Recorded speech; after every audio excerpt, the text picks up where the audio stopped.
All right, here we go. What is up? What is this? This is the Final Dungeon. This is the very first episode. If you go that way, the first episode was our pre-episode episode, I guess, sort of an introduction thing. So now we're on our first real topic. So we decided to start at the beginning, the early days of gaming. And of course, as we were saying just before we went on camera, because the show is supposed to be our own experiences, the fact is we're all of a similar age. So we all sort of came in around the same time. So the earliest stuff is stuff we only have very limited experience with. And so that's why this is going up to 8-bit, because I think 8-bit was really the introduction point for all three of us, among many gamers. Even gamers who are older than us, 8-bit was kind of their introduction if you're North American, because before that time,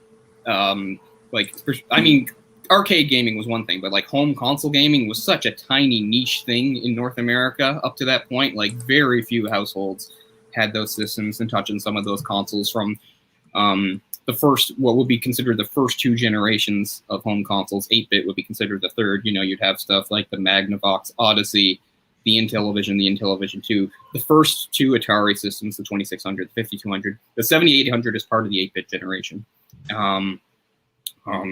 ColecoVision's in there. I've seen it, like I've seen its box. I've never played it. And of course, so as far as home console stuff, very rare. And what happens with the 8-bit generation is really the introduction of Nintendo's to the North American market, the NES, and that's what really kind of, I don't want to say single-handedly, but played a huge part in resurrecting what had been a dying industry.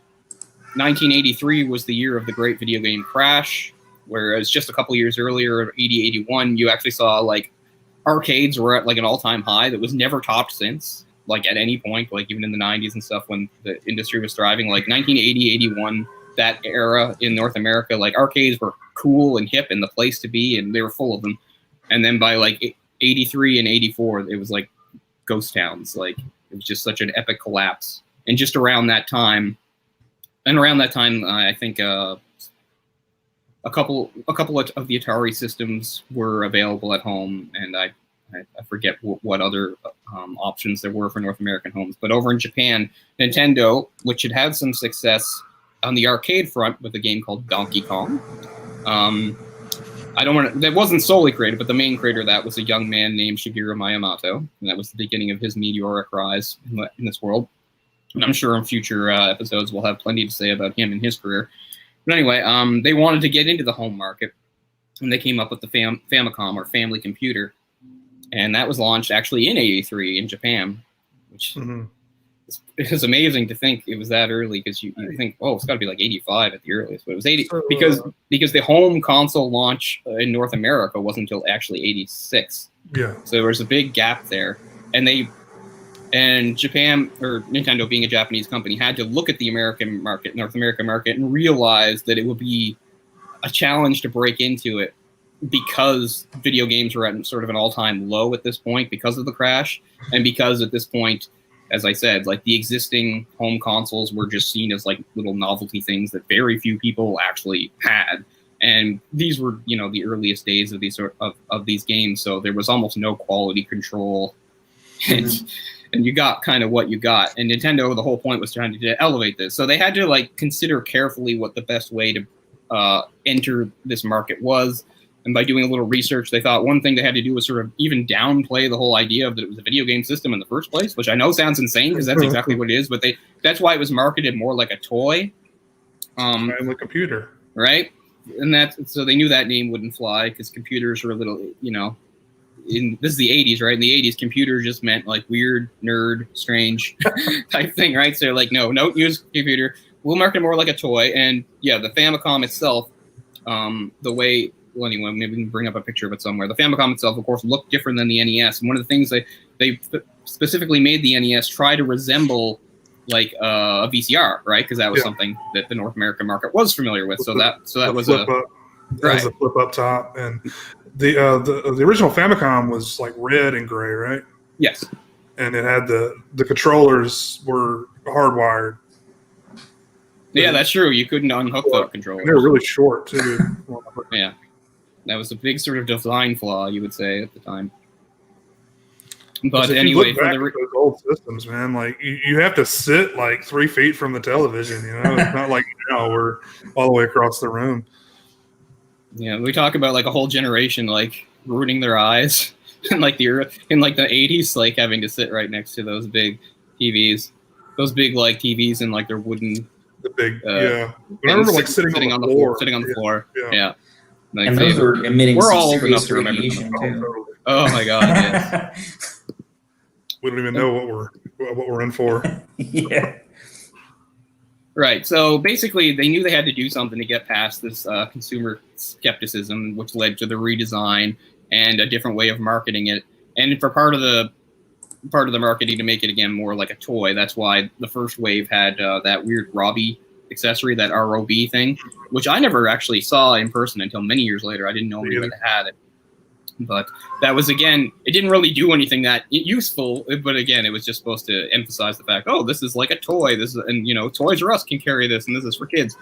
It was Robotic Operating Buddy, by the way, was what ROB stood for.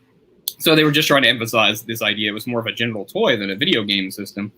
So anyway, they had like a limited test release in October '85, and then the full-on North American launch happened in February '86.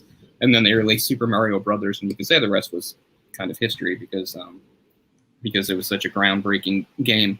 So again, we sort of have to set the stage of what games were like at this time, both in consoles and arcade, and how the Famicom or NES or whatever Nintendo Entertainment System helped break away from that. Was that of course, it was single like sprite technology was the best you could do back in those days, and the earlier systems didn't even really make much use of color. Everything was monochrome, grays and blacks up against other shades of gray, and very limited color. I think you could get some color on some Atari games, but it was extremely limited. So the NES brought in like a full sort of color palette, much more advanced looking sprites. The sprites that actually kind of look like what they were supposed to look like, but because again, if you can remember or if you can find some footage of some of those older games, you would play as like a dot or a shape, and it might be suggested that you were supposed to be a car or something, but you really had to use your imagination to even make that leap.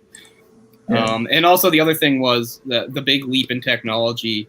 Again, not even seen in arcades at this point, was the use of scrolling graphics, which basically means you could have multiple screens to play a game, because in the earliest days, a game was a single screen experience.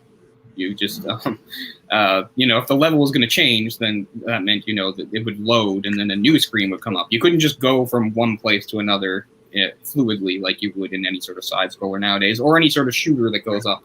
That's a big improvement. Yeah, to say the least. Kid Icarus was one of the first games to use that, actually. It was a big deal at the time. And of course, the 8-bit generation or the third generation of systems also saw it was the introduction of many games that to this day are massive franchises. Like, just to name a few, of course, you've got Mario, you've got Mega Man, Final Fantasy, Sonic the Hedgehog, Adventure Island. Not a big one, but one that just came off the top of my head. Bubble Bobble, the Castlevania series, Dragon Quest, its contemporary that was lesser known here, but a huge hit in Europe. I'm not Europe, Japan. Double Dragon, Fire Emblem, which again was basically didn't get any releases in North America for many years, but was a huge, huge thing in Japan for a long time. Of course, now people know about it. Little side note, Fire Emblem was introduced to most North American gamers by showing up in the first Smash Brothers game. Who's this Marth guy? Who are these characters? And then you find out, and then they finally started releasing some of those games. Ghosts and Goblins. They released that I never knew who he was. I had to look it up. I wasn't aware of that until later. I didn't realize Sonic was out on the Mega Drive. Yeah, he was. Yeah. Okay. Huh. I thought it was the Genesis when he started. And of course, the Mega Drive is the other. So there's three systems that would make up the third generation or 8-bit, and that's Sega's Master Drive, which was released a little bit less than a year after the NES, and then there's the Atari 7800, which was Atari was already kind of in its death throes at this point as any sort of hardware producer, although it would hang on for another decade or so as a developer of games. And again, maybe we can do a whole episode on Atari because it's pretty fascinating stuff. But Phantasy Star, Ninja Gaiden. What else we got? A few others. Metroid. Yeah, the first Metroid, the Teenage Mutant Ninja Turtles, and of course the big one, Super Mario. So yeah, all those are introduced at this level. And that first Turtles game was trash. It was hard as hell. Yeah. I still liked it. Most of my memories of that, I never owned it. Ryan owned it. Was watching him play it. I would play a level here and there, but it was really hard. And I remember anytime I started my own game, anytime you got to that, and maybe this was the beginning of me hating underwater levels, because that'll be a recurring theme of the show. Is that I hate underwater levels or segments in any fucking game. Might have started with Turtles, to tell you the truth, because I never minded the underwater levels in the first couple Mario games. They were fun. But in the Turtles game, you have to do this thing where you have to defuse these bombs that are set by a dam. And it's very hard because at certain points, there's like you're framed by, I guess it's like seaweed, but it's like electric seaweed that will kill you the second you touch it. So you have to be a very deft swimmer, swimming in between it without touching it at all to get in to do these bombs. And there were parts that I just couldn't do that Ryan had to do for me. Yeah. So that's the main thing I remember about the first game. The first game was just as weird as you'd maybe expect, like maybe even weirder than you'd expect. Like Teenage Mutant Ninja Turtles is already weird just by definition of what it is. And then the game itself is such a hodgepodge of odd stuff thrown into it. Like you don't even know half the shit of what you're fighting, what the hell it is. It's like I'm fighting like a blender on legs. I don't know. Like it's a bunch of weird. It kind of seems like they were the game designers seem to be blending the cartoon series with like the comic books. So what comes out is this strange hodgepodge of concepts, and then just like you say, just bewildering like video game enemies and levels, and just the fact that there's like tanks hunting you. Like I don't ever remember tanks in anything. Like I thought it was weird. Like the game technically had boss fights, but half the time you couldn't even tell who a boss was until suddenly the music might just dramatically change. It's like, oh, this guy's a boss. I have to hit him a bunch of times. Like there's no like smooth transition as there would be in later games. Just suddenly you're fighting enemies, and all of a sudden there's one guy left, and he's the boss, and you're like, oh shit, it's a boss fight. Man, it was a hard game. You already had the characters laid out for you in the cartoon, which was huge at the time. Huge, yeah. Why didn't they just use those? Yeah, it's the way a lot of adaptations were back then. It was also interesting that it had like the levels themselves when you go into places, but you could sort of like navigate on like an upper world map, right? Like you'd walk around, but then you go down to the sewers, and then it'd be like a top down view. Then you go down the sewers, and besides scrolling, it'd be a level. So, and of course, the games that fall will be very different. They were both arcade-style beat-em-ups. I owned both of them eventually on the NES, and I loved them. The third really gets overlooked, the Manhattan Project. But the second one, so 1989 was the second time my family went to Florida and Disney World and experienced all the wonders. But really, one of the main things I remember about that trip was, like, this is the home version of Turtles 2, the arcade game, didn't exist yet, just the arcade. But in the lobby of our hotel, they had the arcade. It was beautiful big machine, and I played the hell out of it, So I think it was this would have been spring of '89, and I think by that Christmas '89, the game was out, and I got it for Christmas, which I was really thrilled about. But still, at the time, just because TVs weren't very big or anything back then, it felt a little lesser because the arcade had a really big screen. It was really great seeing, like, even in that first level when you just have the buildings burning and you fight Rocksteady at the end, everything was so big, it was awesome. But I love that game. And being able to actually play with your friend, like on the same yeah. screen at the same time. That 8-bit was also the thing, yeah, where like co-op modes like became really a thing. There were 2-player games on, I think, some of the Atari systems, but they were like, I think you just took turns on stuff, basically. Right, because like Mario Kart, you could actually race another guy at the same time. Yeah. And wasn't there, maybe it was oh, I'm sorry, am I jumping ahead? Was that Mario Kart was Super Nintendo? I'm sorry, I'm jumping to 16-bit. Yeah, sorry, that's no problem. But I think there were at least a couple.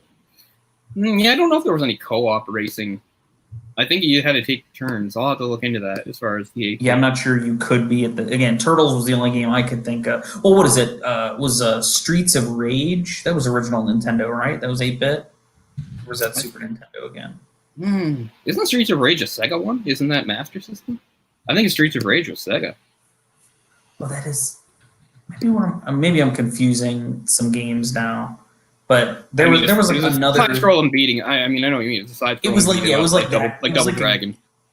Okay, Double Dragon, I think, is the one I was trying to think of. I just remember there were just a couple games like that where you were just sort of like some faceless white guy, like beating up scores of bad guys. Again, I think Streets of Rage came in the 16-bit era. I want to say it was a Genesis game.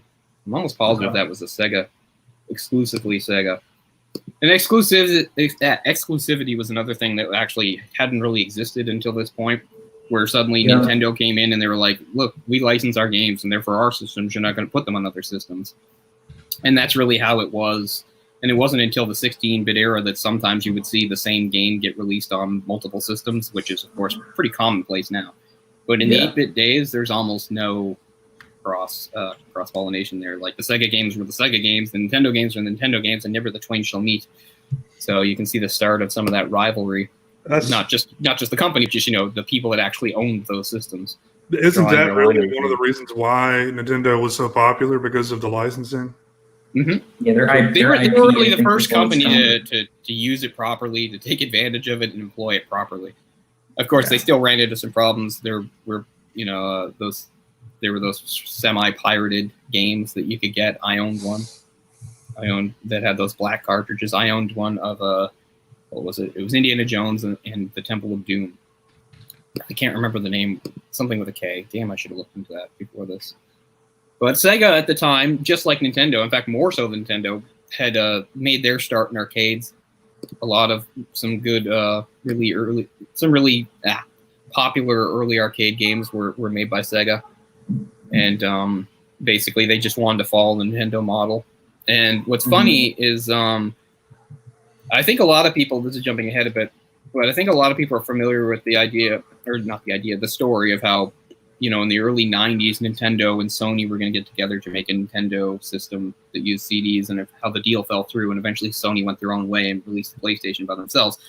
A similar thing happened a few years earlier between Atari and Nintendo, when originally Nintendo didn't have the confidence to break into the North American market on its own and was going to work with Atari to make some sort of weird Nintendo-Atari hybrid system. And again, that never came to fruition. It was going to be called the Nintendo Advanced Video Gaming System. Basically, from what I can read here, is one of the main reasons it happened was that this Atari CEO, Ray Kassar, he was fired in July of the year, and he was one of these sort of architects of the deal. Anyway, they go down for the count not too long after that anyway, so Nintendo was pretty fortunate to get away from that. But anyway, getting back to what I was saying about Sega. So Sega, they had a few different attempts. From my understanding, they actually had several different teams working independently of each other, trying to come up with the model for what would be their first home console. And what they wound up with was what was known then as the Sega Mark III, and then got redesigned and rebranded as the Sega Master System, released in October '85. So. Okay, I thought it came out a year out. Oh, no, wait, that's Japan. So, yeah. So, it came out in September '86 in North America. Okay, yeah. So, that's right. So, there you go. So, after the NES. I love the naming of these systems, though, too, right? Like, think about how much goes into, like, when like Xbox is thinking about a new system, they have all these like code names. There's there's entire thought pieces online about like, oh, is it going to be the Xbox Series X? Is it going to be Xbox Infinity? All these other stupid things. Like Nintendo's name is decidedly, it's like the Nintendo Entertainment System, Sega Master. What was it? What's it called? The Sega Master System like. It's so like unsexy. It's just like slapping a bunch of words together, and it's like buy it. It almost sounds like a translation, like just a direct translation. Again, these are the early days, and there was not really much precedent, right, beyond things like the Atari 7600 and stuff like that. It was Atari with a number after, which is funny because Nintendo would do that eventually with the Nintendo 64. Yeah. But by the time the 64 came out, Nintendo itself was all you needed, right? It could be the Nintendo anything, and people would buy it. But it is true, like when they were coming up with these things, I'm sure if you're reading magazines and stuff back in the day, like Nintendo had Project Dolphin. A lot of them had various project names before they came up with the actual one. Yeah, I should have made a list of those because there's some really interesting ones. I can't even remember which one Dolphin was. Might have even been the 64. Right. but there were quite a few that had names like that. And while the Master System, was not as successful as the NES, it's worth noting that in South America and some parts of Europe, it was much more popular than the NES. So I have no idea Brazil, why. I think it was really popular, wasn't it? Brazil, it was like the gaming system of choice. Even after it had basically died, it was still really big in Brazil, which is interesting. Yeah, as I said on the last show, I didn't ever play it as a kid.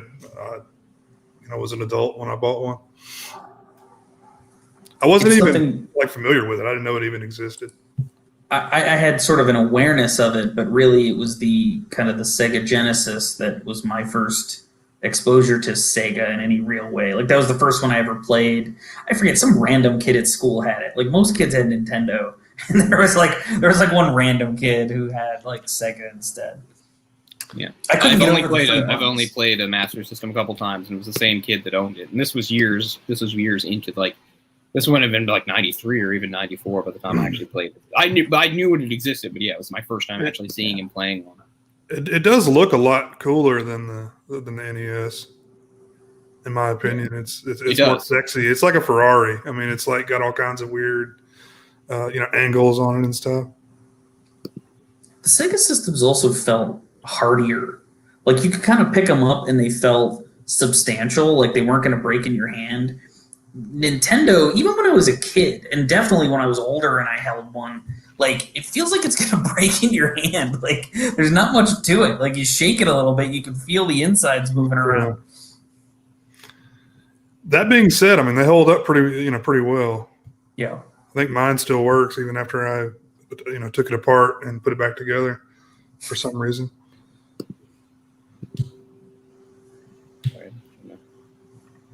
I've lost myself. I was trying to see what. Is this part of the lecture, Cole? What? No. PowerPoint slide number. While you're trying to get caught up, one of the things did you ever use Game Genie as a kid? Because I was terrible. Like Game Genie, I was a big fan of that. Yeah. I miss. Oh, yeah, right. That's actually one of the things. Right? Like we would rent Game Genie with like 3 or 4 games. That's right. Yeah, it was a rentable thing too. I think eventually I did get one of my own.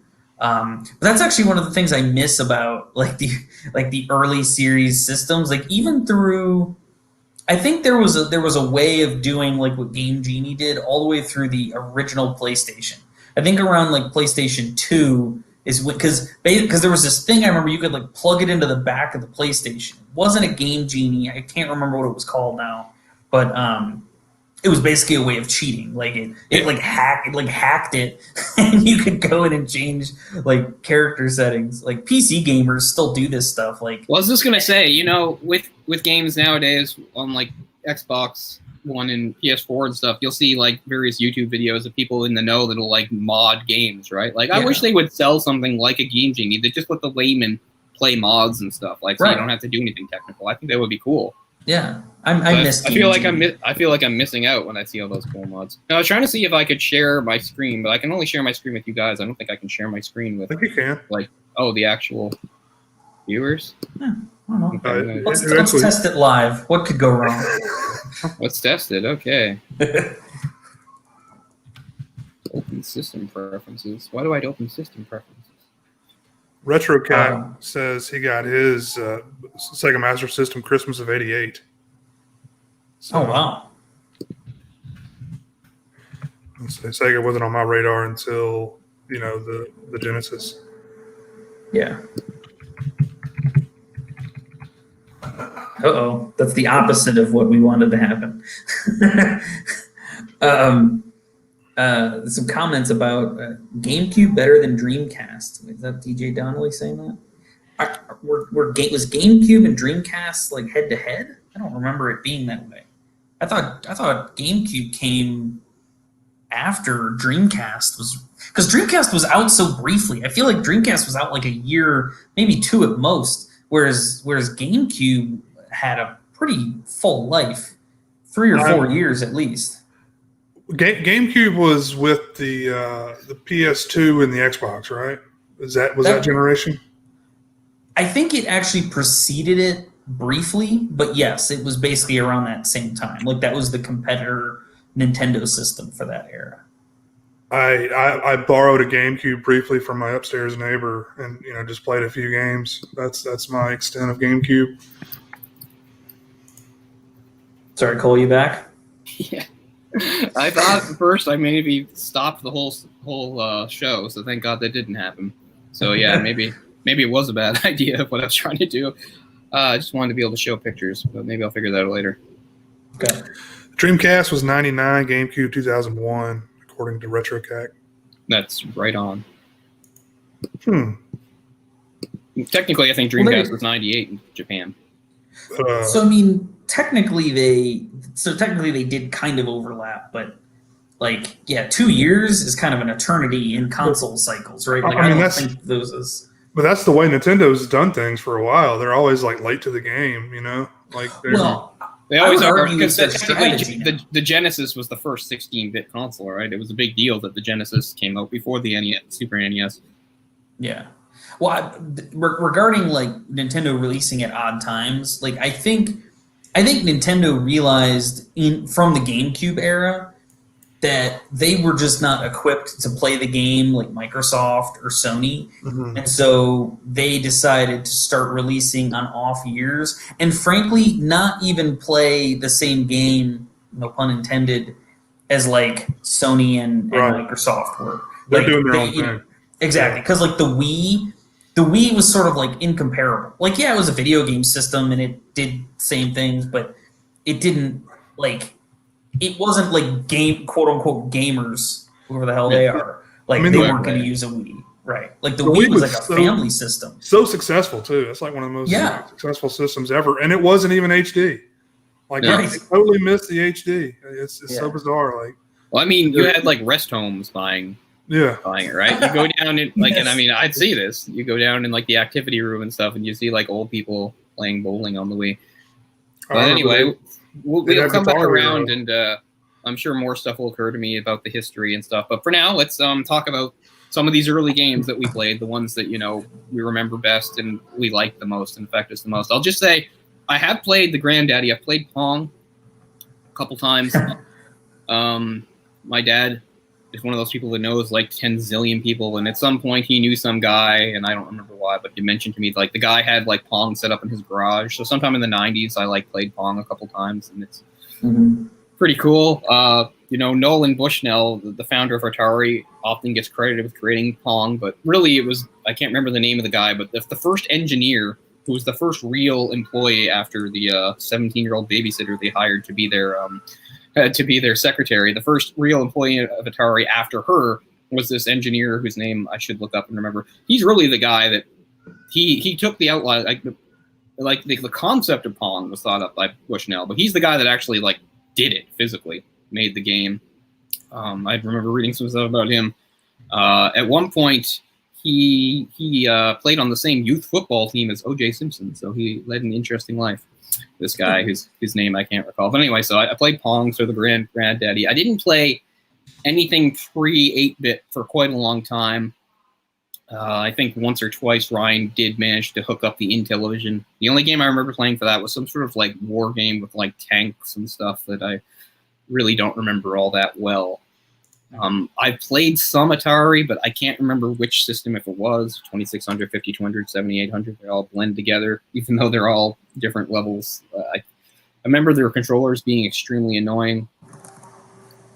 But yeah, most, a lot of people, and of course I played various arcade games even as a little kid. I remember, and probably the first one that made a big impact on me is the one I said was the second Turtles game. This would have been at the end of the 80s. I probably in the 80s, because again, I'm a very small kid, I probably played a handful of games that I just don't remember now because it's too long ago, but that's the one I really remember well. And it was so exciting to actually, get the home version of the game and own it.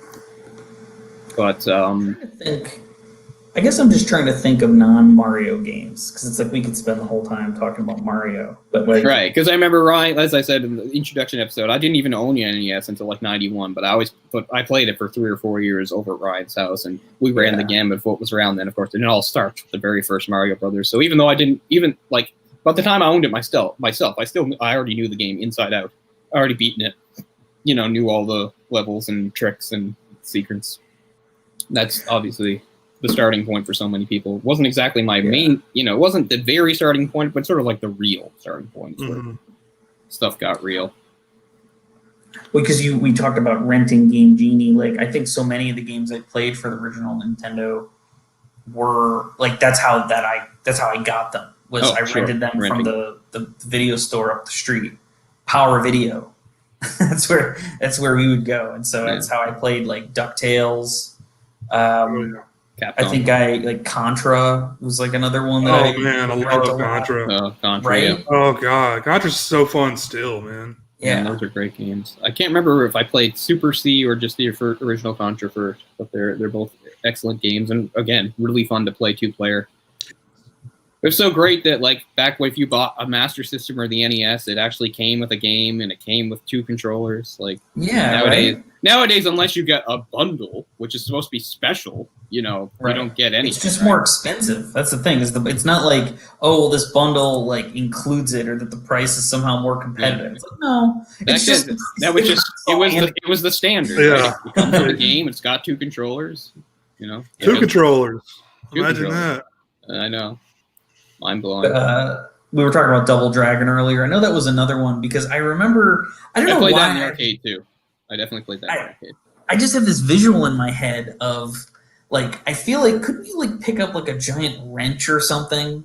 And I just remember the animation for like, if you could pick, because you could pick up weapons sometimes. Like, just the animation for the wrench was just like, it was kind of like a loop. Like you would just go like, and it would just like slam down.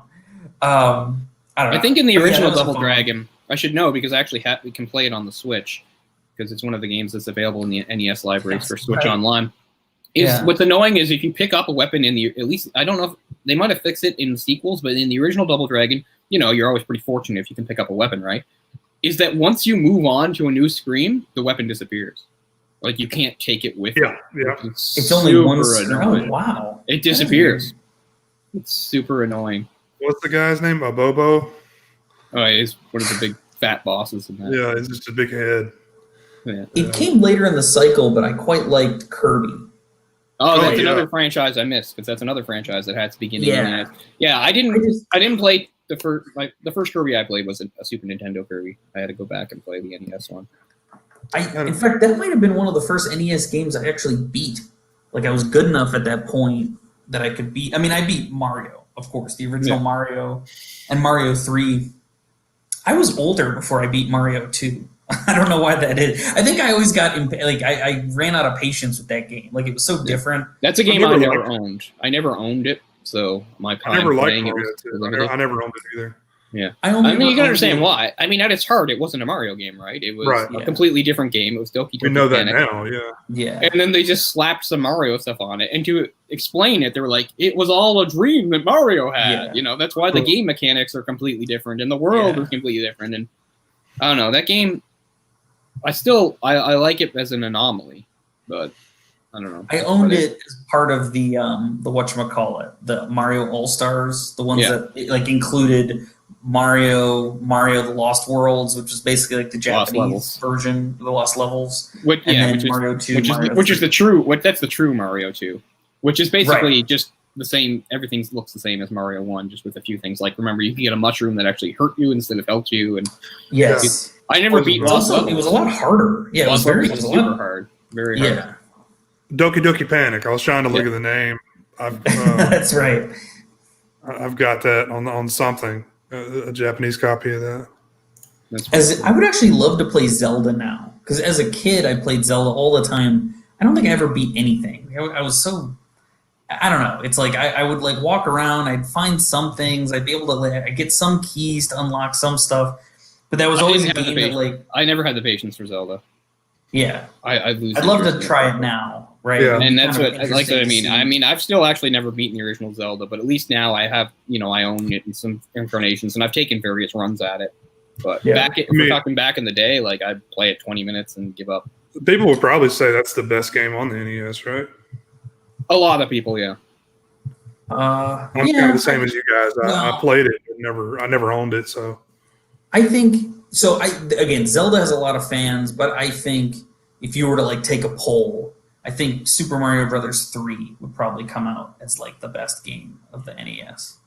Again, the NES has such an interesting library. I was watching Nintendo Quest, which is a documentary from a few years ago about a Canadian guy that goes on like a quest, but the whole idea is like he can't use the internet, he can't like buy stuff on eBay, is he has to like go physically find all the games. There's something like 687 or something, like North American versions of Nintendo games, and he had to go track them all down in a month to get them. And it's pretty cool because it shows like it reminds you of some of like the most obscure ones and like the hardest one. Like the rarest, at least in North American Nintendo game, is it's like a track and field type game called like Sports Events or something like that. Mm-hmm. There's only like 10 known copies or something. It's crazy. Right. What about Excite Bike? You guys ever play Excite Bike? I played that because again, it's funny you guys didn't have the experience, but it was one of the games included on 31-in-1. So that's how I always played Excite Bike. And it's funny because it wasn't until I remember I showed you guys that video on it. When I watched it, I didn't know that some of those games that are on 31-in-1 were changed for their North American versions. So I used to play Ice Climbers on it. I didn't know that for the North American release of Ice Climbers, they changed some of the images. I was clubbing seals. But they were like, but I guess they thought the North American audience didn't like you clubbing seals, so they changed them into like weird, poofy monster things. But that's how I played. I played they were just seals. So that's kind of funny. But yeah, that's how I played Excite Bike, which is fun because there was a level editor where you can make your own levels. Excite Bike, again, is another one of the games that's on Switch. If you have Nintendo Online, you can play. Paperboy. That was another one I played a lot. That could be the first game I ever rented. I'm not sure. And I didn't even rent it at a video store. So our neighborhood corner store, a store called Jimmy Dan's, which still exists as a building but is no longer a corner store. You could rent if you get a card there, and you could rent movies and games. They have, of course, a fairly limited selection because it was a small store. But that was Ryan and I used to go there. Sometimes if our parents didn't feel, if we were asking too late to go to the video store, they might run us up to Jimmy Dan's because that was like 2 seconds away because they didn't feel like going to town. Or on some days, we might be able to walk there ourselves. So I think Paperboy might be the first game I ever rented, and I rented it from there, not a typical video store. That definitely a fun game. But that's what I mean. What a great library Nintendo had. When you think of how limited the technology was, just think of like the breadth and variety in those games. Like I remember playing Burger Time. You're making burgers at like a fast food restaurant. I mean, it's crazy. I mean, sure, there were tons of games that were all derivative, but there were so many games that were really out there and unique. Well, the licensed games too, because I remember I played a lot of Tiny Toon Adventures, which again was like 91 or 92 or whatever that was. It was later in the cycle, but it was just like a standard platforming game. And then again, I played because I rented it a bunch. The Friday the 13th game. I played that. In fact, I remember I beat that game one time. Yeah. I played that game before I saw any of the movies. I think that's true of me too. Yeah, I don't know that I had seen the movies when I first played it. Because when I'm like, I fought Mrs. Voorhees' head exactly one time in my entire life. Because I played like an emulator version not that long ago, and I was trying to find her, and I couldn't figure out where she was. Anyway, well, I remember one of those games. I was just gonna say where my experience is limited to mostly watching Ryan play it. Like Ryan had a weird obsession with it, because it was difficult and it bothered him. Still does. Yeah. Ryan, he was used to being good at games, and this game was tough for him. And again, these are tough games anyway, and he got really obsessed with beating it. So he rented it a lot. And I never cared about playing it. I just basically watched him play. And it's amazing how it was scary. I know it sounds stupid, but it was a scary, believe it or not. It was a scary game. Like it had like a scary atmosphere, scary music. And when you just get randomly attacked and suddenly you're up against Jason, your heart is pounding. Yeah. When you're walking around the house, especially because it's like tank controls. Like you go room by room, and then it's like the next time you go to the room, he might be there, and the music was kind of eerie. And the first time it happens, you have no idea what to do. Like, because like you said, the control scheme suddenly switches, and you're like, "What am I doing?" And you're just moving left and right, and it's really engaging. And the counts, like, that was actually one of the first games too that I remember playing, like, I think in my life, where the different characters that you could play had different abilities. Like, like even like Mario and Luigi in the original, like Mario 2 did it, but then by Mario 3 it was kind of undone. Like, they play the same. Right now, in the modern like Mario games, Luigi jumps higher, and there's a little bit of a difficulty curve with him, which comes from 2, right? Because he had the big floaty jump. He was who I played with always in 2. He had the big sort of floaty jump. Oh yeah, because you could get to places with him. That's why I liked him too. But like again, some of the counselors were slow. Some of them couldn't throw. Like, your initial weapon was just like throwing rocks, and some counselors like couldn't throw the rocks as far, or like they had a different arc on the way they threw them. And I always thought that was kind of cool. Like, some counselors were fast, some were slow, some could throw things differently. It was the first game that I was consciously aware that by who you were picking, you kind of had to play differently a little bit, or there were advantages or there were some negatives to that character. Yeah, it shares something in common with another game that Ryan rented and played a lot that I mostly watched that I really wish I owned, which was the NES version, because it was originally released on PC back in those days, and it was slightly graphically better and had so for the NES port they had to take some stuff out and condense some stuff, and that's kind of a precursor of point and click adventure these days. Maniac Mansion. Yeah. And in Maniac Mansion, it's sort of the same thing where you have like a cast of like several kids you play as, and I think they have slightly different abilities, but they're also disposable in a way because you can beat the game. You only need like one character left to beat the game. So, like, the others can just die off, which I think is something that it shares with Friday the 13th. And Maniac Mansion was interesting because there was actually, in the mid-'90s, there was a Canadian television show based on it, which was just bonkers. And but they couldn't be as dark as the original game had been.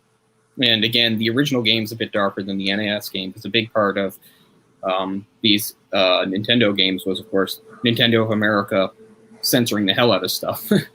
So, but that still snuck in some like weird stuff, like I don't know, like a hamster getting like microwaved and things like that. I think, but yeah, I love that game. I really loved it.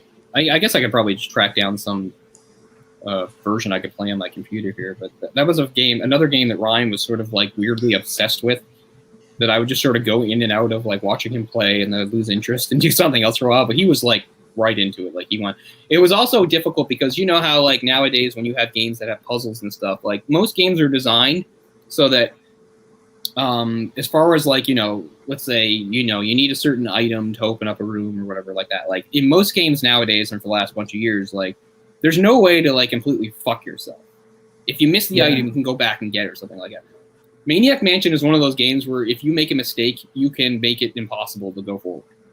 So that was one of the other problems. Sometimes if you missed something or made a mistake somewhere, you couldn't go back and fix it or do it. It just meant you're stuck. You can't go anywhere or do anything. You might as well just start over. And I remember that happened to him a whole bunch of times. Man. But again, sort of what a weird, unique game to put on the Nintendo Entertainment System, because like, and it had this packaging and stuff that makes it look like it's kiddie, but it's really not in a way. It was more like for like probably at least older kids, you would say. Before game ratings too. So right. So we didn't have game ratings, so that's why again you had like Nintendo America having to do things like that, having to remove all this stuff from games, and sometimes it wasn't even what you'd think it would be. A lot of it, if it wasn't violence, it might have something to do with like religion or something like that. Like they do like remove crosses and things from Castlevania. That's stupid. Yeah. Well, eventually, by the later 90s, they didn't have to do that anymore. But yeah.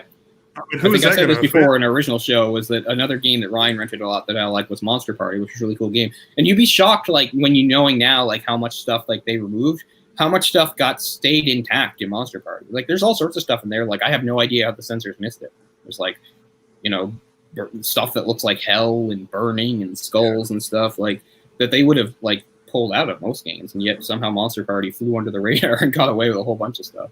really interesting, unique game. Who Framed Roger Rabbit? Never played that. I definitely have memories of playing that. Like I remember he like. Oh, go ahead. Oh, no, I just remember it handled weird. Like, you know how like in Mario, like if you just kind of take your foot, you take your finger off of like the directional, he stops. I remember that was one of the first games I recall that you kind of had to plan. You had to adjust because like the character had momentum. Mm-hmm. Like he'd walk and you'd take your finger off, but he'd still move a little bit. Like there was like a latency. Like again, and there's a part of me that wonders, like, was that like a design choice or is that just bad design? Like they just did it badly. Like he should have stopped, but he just didn't. Was that Sunsoft? They put out a lot of games based on movies that sucked. I think so. Yeah, because I think weren't they the ones who did like Back to the Future, where you're like throwing bowling balls at people? They did Batman, at least Gremlins 2. I'm not sure about the first Gremlins.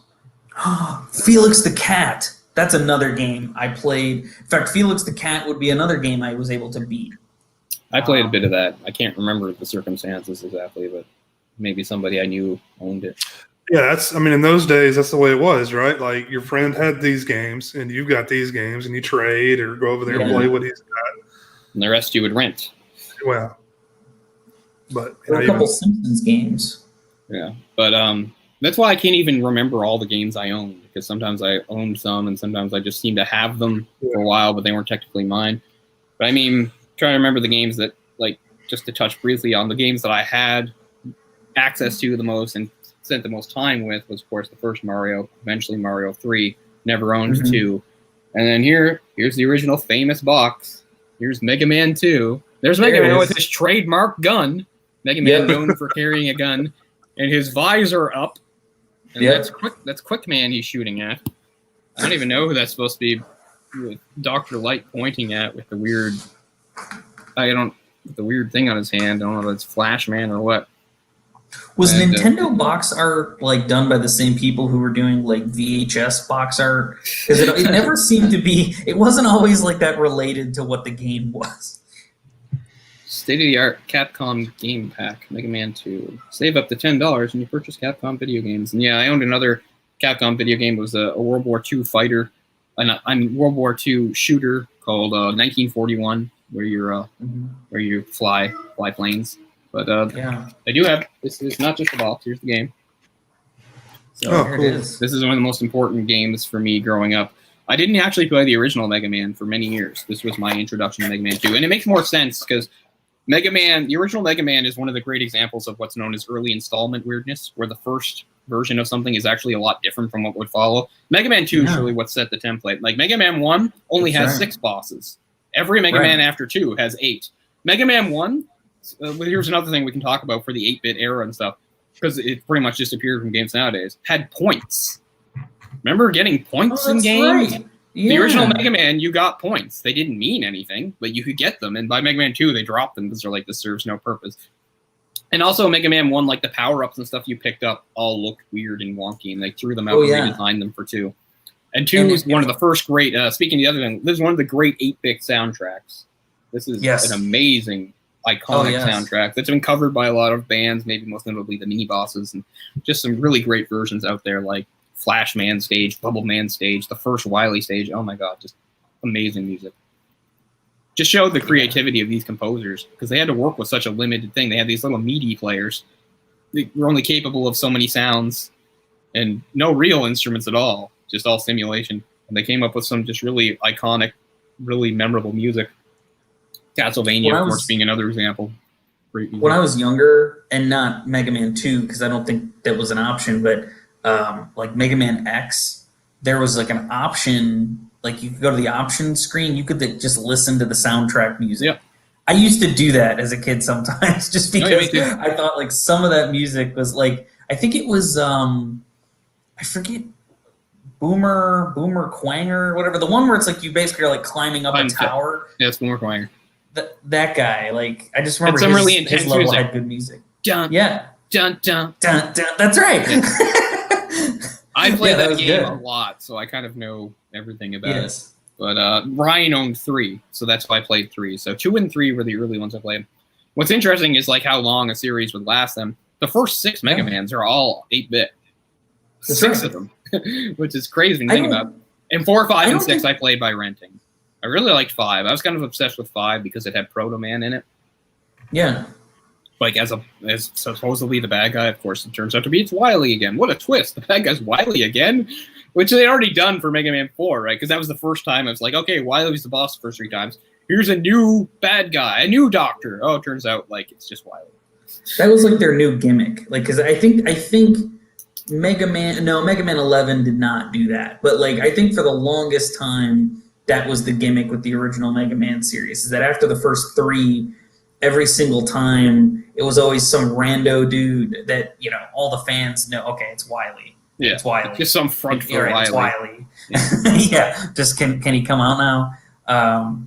By the way, they would do the same thing with Sigma after by like Mega Man X4, even Mega Man X3. Yeah.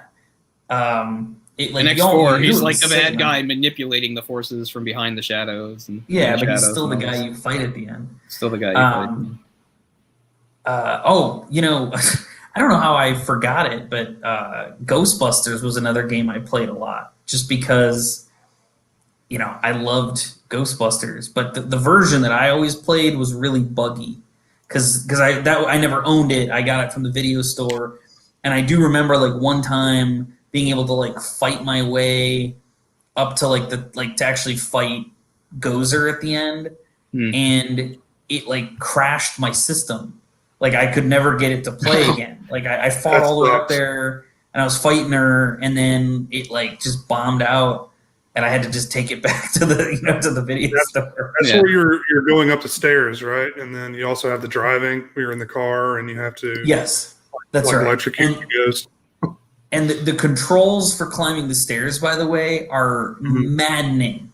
It's like you don't use an arrow really. You just have to tap A. Yes. And you move really, really slowly. It's so weird. But again, I loved Ghostbusters, and so that was a game that even though it was horrible, I used to just to play it because I didn't like it was that just game. fun. Yeah. I mean, back in the day, it's also sometimes you just sort of wound up with games, and even if they weren't good, they were what you had, so they were what you played. I didn't bring it with me, but back at my parents' house, one of the only other Nintendo games I owned the box for is another Capcom game, a licensed game. It's The Little Mermaid. So I played that. It's a pretty easy game, and it's pretty easy to beat. And you swim around as Ariel, and to stop, and your attack is you swish your tail, and it puts if a fish attacks you, it puts it in a bubble. Then you can catch the bubble and throw it away. I mean, I don't know why we had that game, if it was for my sister or what. I mean, I did share the Nintendo with my sister. She did play occasionally. Obviously, she didn't play the way I did, but she did play. So I don't know. I can't remember. But I mean, I still have that in its box, and I can remember I played it, and I beat it lots of times just because I had it. A game that I loved that, again, I must have just borrowed from somebody. I can't remember the circumstances. Was I never played the first Adventure Island, but Adventure Island 2. The Adventure Island series is this game where you're this weird kid on an island that's full of dinosaurs and stuff. And you have weapons where you throw hammers. I don't know, but it had great level design. And I never beat it, but I got pretty far in it. I used to pour hours into that game, Adventure Island 2. By the way, I just checking. Both of the first Sonic the Hedgehog games, 1 and 2, had 8-bit releases on the Master System. In fact, the 8-bit version of Sonic 2 came out first. So technically, Tails' debut is there, not on the Genesis. But I never did either. They just must have remastered them for the Genesis because 1 and 2 are on the Genesis. Well, with two, I don't know about 1, but in the case of 2, it wasn't. It was remastered. The original version was the 16-bit. They made a scaled down 8-bit version for the Master System, which you saw sometimes with some things. Not to get into too much of it, but I remember there was a Nintendo Ninja Turtles fighting game called Ninja Turtles Tournament Fighters, and there was an 8-bit version of that, and it blows. That's right. So you need to play the Super Nintendo version because the 8-bit version is so limited. Like, has way less characters. And of course, how many fighting moves can you do with the limited NES controller? There's not much you can do, right? So it sucked. I played both versions. They may have done that with like Street Fighter also. Like gone back and put a version on the NES that was not any good. Well, I mean, these were some of the days where console lives were a lot longer, right? Right. So even with the Super Nintendo around for several years, they still made NES games right up to like 1993 or something. I think 94 even. Yeah, it's possible. It's just insane to think about because Nintendo 64 came out in 96. Yeah, it is insane. Remember when like they would release one on like the NES and then release one on the Master System, and they're completely different games, same name, completely different games. Yeah. It also went over into the the Genesis and Super Nintendo. Looking at the Master System's library here, it's actually the bulk of its games were ports or reformulated versions that are like available somewhere else. Like very few set Master System games were just Master System games. There's only a handful. There's like Land of Illusion, The Lucky Dime Caper. There was a Sonic the Hedgehog game called Sonic the Hedgehog Chaos, Spellcaster, Alex the Kid in Miracle World, which had a couple sequels to it too. And the original Phantasy Star. But once you get into a lot of the games that people know, they either had other versions on like Genesis, or like most notably, I think probably the game that I always think of with the Master System and the game I played the most was Altered Beast, which is a game you can beat in like 5 seconds, but it's a really fun game. Yeah, I've got that on the Master System. Yeah, that's what I remembered first about Genesis was Altered Beast. It had a version of Double Dragon. So that's an early example of a game being on a Sega and Nintendo system. Yeah. Golden Axe is another good one. What I was trying to talk about a minute ago was like Jurassic Park. The Genesis version was a side scroller, and the Super Nintendo was a first person. Yeah, I remember that. Well, no, it was a some scenes. Yeah, actually, it was top down for part of it. Yeah, when you would go inside buildings, it was first person. And I remember, like, what a crazy concept. First person on the Super Nintendo. Like, you had only directional sticks. I remember they used to scare and it was scary, too. Because, like, when you were in the visitor center, like, raptors would attack you and shit. Yeah. That game was a big disappointment to me. I was a huge Jurassic Park fan. And, like, the game just, too limited. You can't really get much of an experience out of it. But then... Genesis better. Jumping into Super Nintendo, Jurassic Park 2, The Chaos Continues is an awesome game, especially if you were into Contra, because it's just basically Contra with dinosaurs. So it's so good. I own that game. I got it over there. I own that game for Super Nintendo. But getting back to 8-bit here, I'm trying to think of what was on the Atari 7800 at the time. I've never played the 7800. I used to play the Star Trek. The memories of playing an Atari are so vague that I couldn't tell you which version I played. If it was the 7800 or one of the earlier ones. I don't know. I mean, I probably played Asteroids. Most notable is probably the fact that one of the first versions of Donkey Kong was actually on the 7800, even though... Yeah. So that must have been before the NES came out. Did either of you ever play the Star Trek game on NES? It was like Star Trek 25th Anniversary. I don't think so. No. There was a version of Rampage. Sorry, there was not to interrupt you. There was a version. There was a version of Rampage on the 7800. That must have looked like shit. Anyways, but getting back, to games that I owned or remembered. So 31&1 had a lot of games that you could get elsewhere, like Galaga. Galaga was on 31&1. Ice Climbers was on 31&1. Excite Bike. And the original Mario Brothers arcade game, the single screen thing with the POWs and stuff, and Mario, and they were called Mary 1 and Mary 2 on the big screen there. None of this was translated, right? It also might have been the beginning of my hatred for Popeye. There was a Popeye arcade game on the 31&1. It was such a weird thing. It was like a single screen thing, and basically it was one of those. This was a really popular sort of game too, where. Like, even if you didn't play this game, there were a lot of games like this. It's a single-screen thing, and you play a character who is mostly vulnerable. and can get really easily killed by stuff. And you have to move around on like platforms on the screen and avoid things. And while you're collecting stuff, and you can only fight at certain times with him, of course. If you get the spinach, then you can fight. It's almost the same thing as, Pac-Man can't hurt anybody until he eats the special pellet. Then he can eat the ghosts. Kind of a similar thing with Popeye, in that he's defenseless when that big blue guy is lurking around. You have to basically avoid him. But if the spinach appears at certain times, and if you can grab it, then you get your power and you can punch him out. So even though I hated it, I played it. A really fun game was called Mappy, where you had to play, you should look this up, where you had to play like a mouse, and it wasn't single screen, it did move.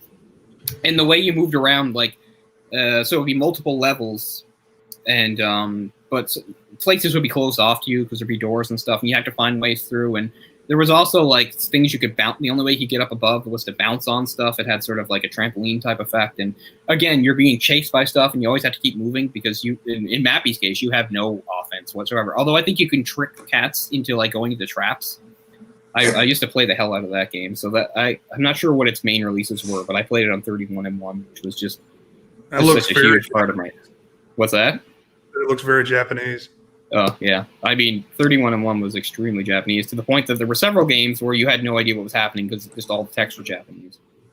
Like, there was like one game where like, it would even yell at you in Japanese, like when you lost, you die, and then like, just Japanese text will come up with a bunch of exclamation points yelling at you, but I don't know what it was. I can't remember which game that was because obviously I couldn't play, but I'm so lucky to play. I don't know what happened to my copy. It was not actually my copy. It was a copy I basically inherited / stole from somebody. And then, I don't know. I knew when I had it. It's one of the few times, I talk about being young and not having much insight or foresight into games. And like, I can't believe I wanted to buy this game when I should have been buying this game. Or why wasn't I more careful with this game? I knew 31-1 was a treasure. So they must have really specifically asked for it back or something. Because I hate that I don't still own that. Because that's just such an important part of my childhood and my gaming history, period. So many awesome games. Yeah. The last licensed NES game in North America was Wario's Woods on December 94. Wow. Yeah, there were a few, I said we might be able to make a show out of this, how like there's quite a few games that came really late in the system's life, so they were overlooked. Mm-hmm. So another one of the really cool games that I didn't get to play as a kid, that I only played years later, I think it was when I got the Wii, because you know how you get downloadable stuff on the Wii. So on the Wii, I got a somewhat famous, or at least cult hit type of game called Star Tropics. I don't know if you guys know that one. I'd heard of that game. So anyway, Star Tropics actually had a sequel on the Super Nintendo. Or maybe it wasn't the Super Nintendo. But anyway, it had a sequel like 6 or 7 years after the original that was actually supposedly pretty good, but almost nobody played it because of the timing. But anyway, again, I think you can play Star Tropics on the Switch Online. It's a really cool game. It's got similarities to Zelda. It's kind of like Zelda meets Earthbound. And of course, I love Earthbound and I love the Mother series, but since we don't live in Japan, I didn't get to. So that's another series that started on the NES, but I never got to play the original Mother, which was on the Famicom, but never got to play. So that bothers me to no end. I only recently discovered, and it's on this list too, that there was a sequel to DuckTales, and it's very late. It's 93. Mm-hmm. That's another one of the. That's in like the top 20, I think, of like rare NES games. Like that costs. If you want to buy that on eBay, like I hope you're ready to pay a lot.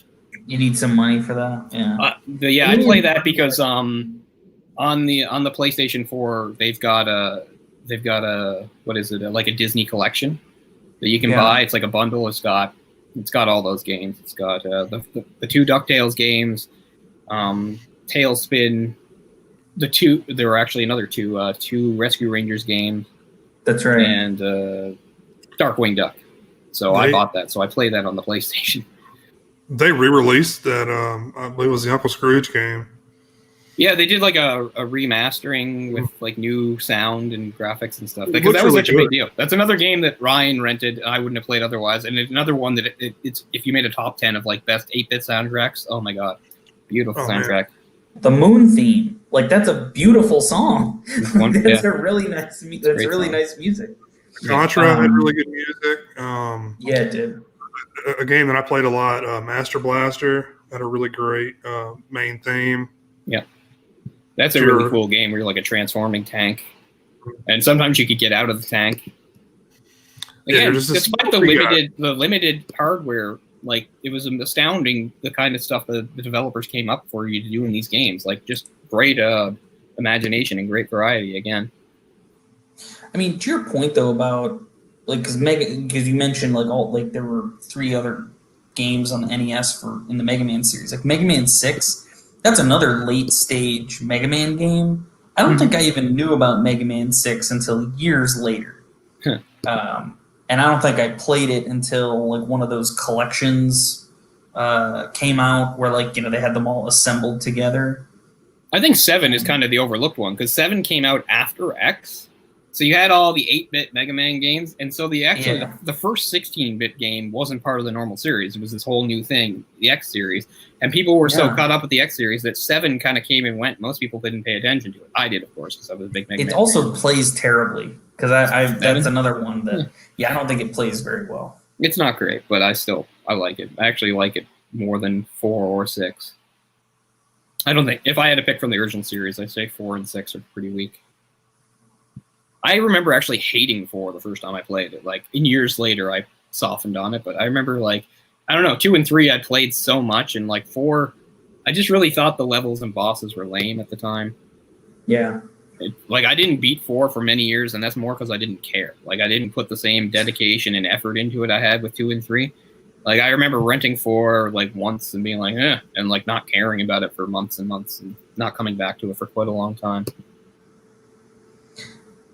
I'm kind of a Mega Man aficionado, so I think by the time I found out about it, I just thought, I actually really just like the story of the Mega Man games. I'm still holding out hope that there'll be some connective tissue at some point explained, distinctly tying the original series to Mega Man X. I mean around the character of Zero. There's a real dark, we understand that Wily created Zero. That's the big revelation in 4, right? In X4. Yeah, they make that very clear. But, and it's not even in a mainline Mega Man game. Isn't there, a Mega Man fighting game? I forget what it's called. It was on Super Nintendo, I think. But basically, in it, you see, what is his name? Bass or Bass or whatever his name is. Bass. It's Bass. It's just the horrible voice acting in 8. They call him Bass. Hey, Bass, why must you fight me? We are not enemies. Sorry. Well, he there's a cut scene where you basically Wily an outline of Zero appears. He's already working on constructing Zero, but I don't know. Again, it's stupid. They're video games. I kind of want to I want to know what happened. I want to know, did Zero kill him or something? What happened? Did Bass become Zero? Did Wily reformat him? Yeah, that would be cool. Yeah. Unfortunately, I never played the late X series because I just felt like they were just derivative and annoying. But anyway. Yeah, the only one I really cared about was 4 because, especially the way Mega Man X3 ends. It's sort of and Mega Man knows he'll have to destroy Zero. I was like, what? Were you kidding me? And so then you watch Mega Man X4, and there's nothing about that in the game. No. I mean, other than revealing Zero's origins, which is cool, there's nothing about that whole X is going to have to destroy him thing. That's a game that I actually own. I own on the PlayStation. And first of all, I don't think I ever managed to beat it as Mega Man. Or I did, but by cheating. I've only beaten it normally as Zero. I just found the end boss. I couldn't do the end, how Sigma has all those phases. Oh, God, I could never do his final phase. I could only handle it as Zero. I couldn't do it as Mega Man. The only way I got Mega Man's ending is there's a cheat in the game where you can get you have some sort of weird Nova attack or something.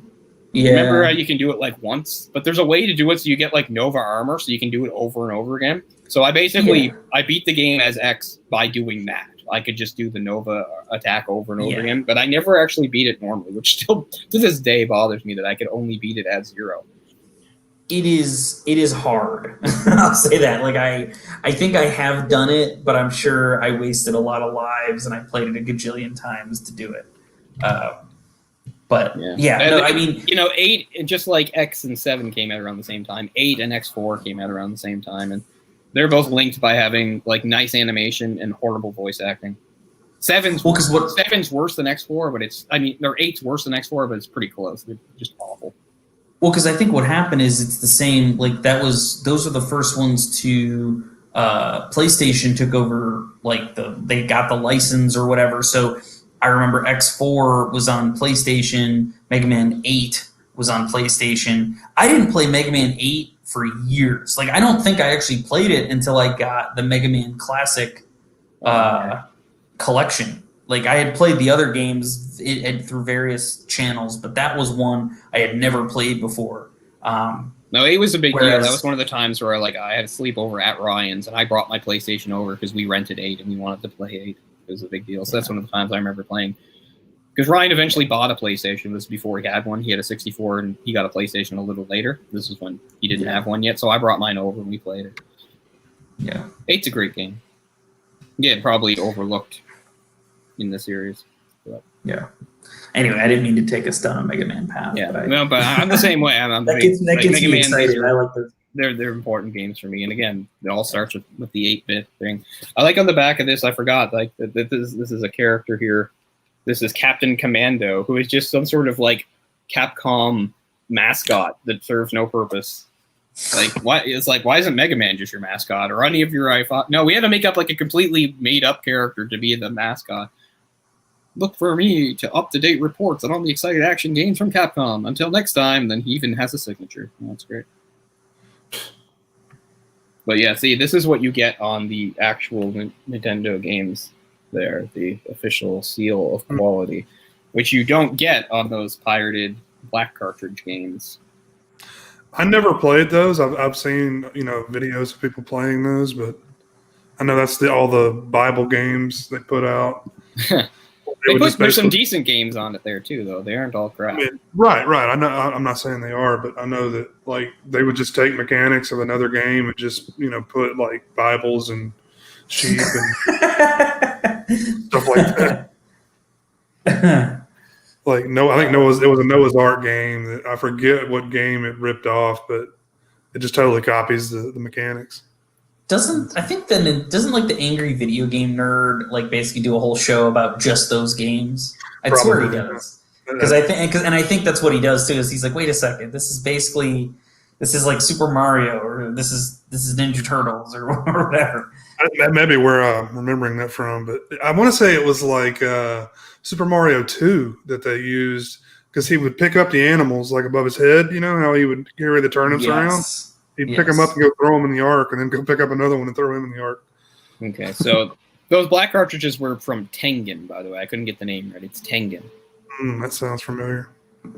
In fact, I think they were the line of NES products done by Atari, technically, that would bypass the lockout chip, because that was the big deal. The NES was the first system to have like a lockout chip to keep people from doing this, but the Tengen. So they would try to do this thing to reverse engineer it with its own chip called the Rabbit chip. That's interesting. But anyway, so yeah, Color Dreams made Christian video games under the subsidiary named Wisdom Tree. So those games that Jay's talking about. But they had some like normal ones too. And like I said, I own one. I bought. I can see people like, you can't play those video games are bad, but look, I've got this for you. You can play Noah's Ark.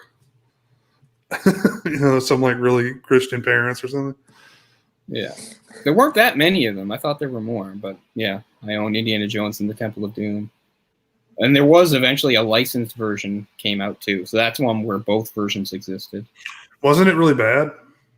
It's not good, but it's not terrible when you think about Nintendo games. Yeah, it's side scrolling. He like has to hit bats with his whip and stuff, from the movies. When he does that. Yeah, you're making your way through the mines and you're saving like slave children. Yes, fight snakes and stuff. Yeah, it's not bad. I eventually owned the. That's another game I owned. Super Nintendo is the Indiana Jones game, which covers all 3 movies. And that game was good, right? That was it was a really good game. A good use of Mode 7 scaling graphics, which is something that did not exist in the 8-bit world. But yeah, that was a good game. Really enjoyed it. But I'm just trying to think also about some of the other arcade games of the era. It's hard though because there's less of it. It's more of a blurring of the line, between what was 8-bit and 16-bit on the arcade front. I mean, and most of those games that I played in the arcade, I eventually played a home version of. Most of them would have been like side-scrolling beat 'em ups, like various Double Dragons, like Ninja Turtles 2. I'll talk about Turtles 3 because, it kills me. I'm dying to play that game. I don't even know where my copy is, but man, I love that game. What's funny is its box art wasn't bad. Its box art was pretty good, but it was just completely, if you look it up, but it's completely misleading because it features a character prominently who is no way in the game. So at this point, I don't know if he was on the show. I'd stop watching the show maybe, or if he'd shown up but I know in some version of Turtles fiction, there's a bad guy who's like, he's humanoid, but his head is that of a Triceratops. Like, I don't know who he is. But anyway, he is featured prominently on the cover of Turtles 3, the Manhattan Project. It's like the Turtles posing and him like with a laser gun shooting at them. He is not in the game at all in any way, shape, or form. But the Manhattan Project has like a great plot too. So it basically, Shredder manages to kidnap the island of Manhattan and lifts it up into the sky. So you have to go there and rescue it. And anyway, it has all the same game mechanics and stuff as 2, but it has, speaking of characters being a little different, finally there is a distinction between the 4 turtles, and that's that each of them has like a super move that does more damage if you hit A and B at the same time, and everybody has their own different super move. The character I used to play the most as, I don't know why, because he's not my favorite character, was Michelangelo, and his super move was like this cool like somersault, like handspring kick. Yeah. Which is weird because it doesn't use his weapons. The other guys use their weapons. In Donatello's case, it's like his was the worst. I think you would flip people over or something. The spin was Leonardo. He'd take swords at each hand, spin like a ballerina, and I mean spin end over end. It was something like that. It was some sort of like thing where yeah, it was like a weird. You do like a forward somersault thing, and it was clunky. Yes. And Raph probably had the best one. He'd did. Charge ahead like he was a drill. But anyway, Raph was always my favorite turtle to play as. He was my favorite turtle back in the day, but he wasn't always my favorite to play as. Oh, I was going to guess Leonardo for you. Leonardo's my favorite now, and has been for most of my adult life. But when I was growing up, my favorite turtle was Raph. I'm a Donatello. Always been on Donatello all the way. He does machines. In Turtles, and again, this is 16-bit. This would be Turtles in Time. But Raph just had this, because at that point, because there were now 4 buttons, you could do. There were more moves than just like slash and jump kick and whatever. And I just remember Raph had this like kind of like a roundhouse kick he could do that I just loved. Because he could like knock Foot Clan guys, like he could hit like more than one at a time with it. It wasn't even a special move. It was just like this thing he could do that was like part of his arsenal that I thought was just by 4 their Turtles in Time, they all had like their own just moves too. And great. 4 and that's such a good, and that's why I was talking about 3. I think 3 is really heavily overshadowed by the other one. And it's true, the other one is better because a revamp in technology. But 3 is really good, amazing levels. There's a couple levels that are really long. There's this level where once you do get up into Manhattan, where you go down in the sewers, and it goes on forever, man. It just goes and goes. It's a long game. You kill like 1,000. It's a long game, but you kill like 1,000 foot soldiers before you get to the final boss in that level, who is Leatherhead, the alligator. Oh, I love Leatherhead. But just a really great dramatic game. Turtles in Time, could you get the 4-player attachment and actually play with four people in that game? I don't know. Like the arcade? I feel like the game is too old. I don't know if it would have worked. I don't think that. I only remember that being because there was an arcade version of it, and I do remember you could play 4 people on that. Yeah. And I think so I'll say right now. Yeah, what sucks is I've never owned Turtles in Time Super Nintendo. It's one of the best Super Nintendo games I don't own, but Ryan owned it, so I played the hell out of it with him. The Super Nintendo port is superior to the original arcade version. The Super Nintendo version has 2 levels that aren't even in the original, which shuffles some stuff around. I'm sure you guys all remember the game pretty well, the story. So if you play the Super Nintendo version, you eventually get to the Technodrome, and you have that cool fight where to stop. The only way to beat Shredder's. Remember Shredder shooting at you from like here? Oh, you have to throw the guys at the screen. You have to throw guys at the screen. But anyway, you know how that level ends is, Shredder's like, I'll get rid of you now, Turtles. I'll send you through time, right? And it all starts. That level is not in. I'm losing my voice. That level is not in the original arcade version at all. In the original arcade version, it's at the end of the sewer surfing level.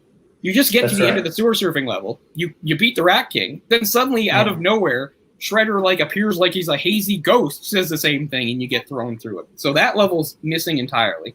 You might also remember that in that level you get to fight, I think, Rocksteady and Bebop or something.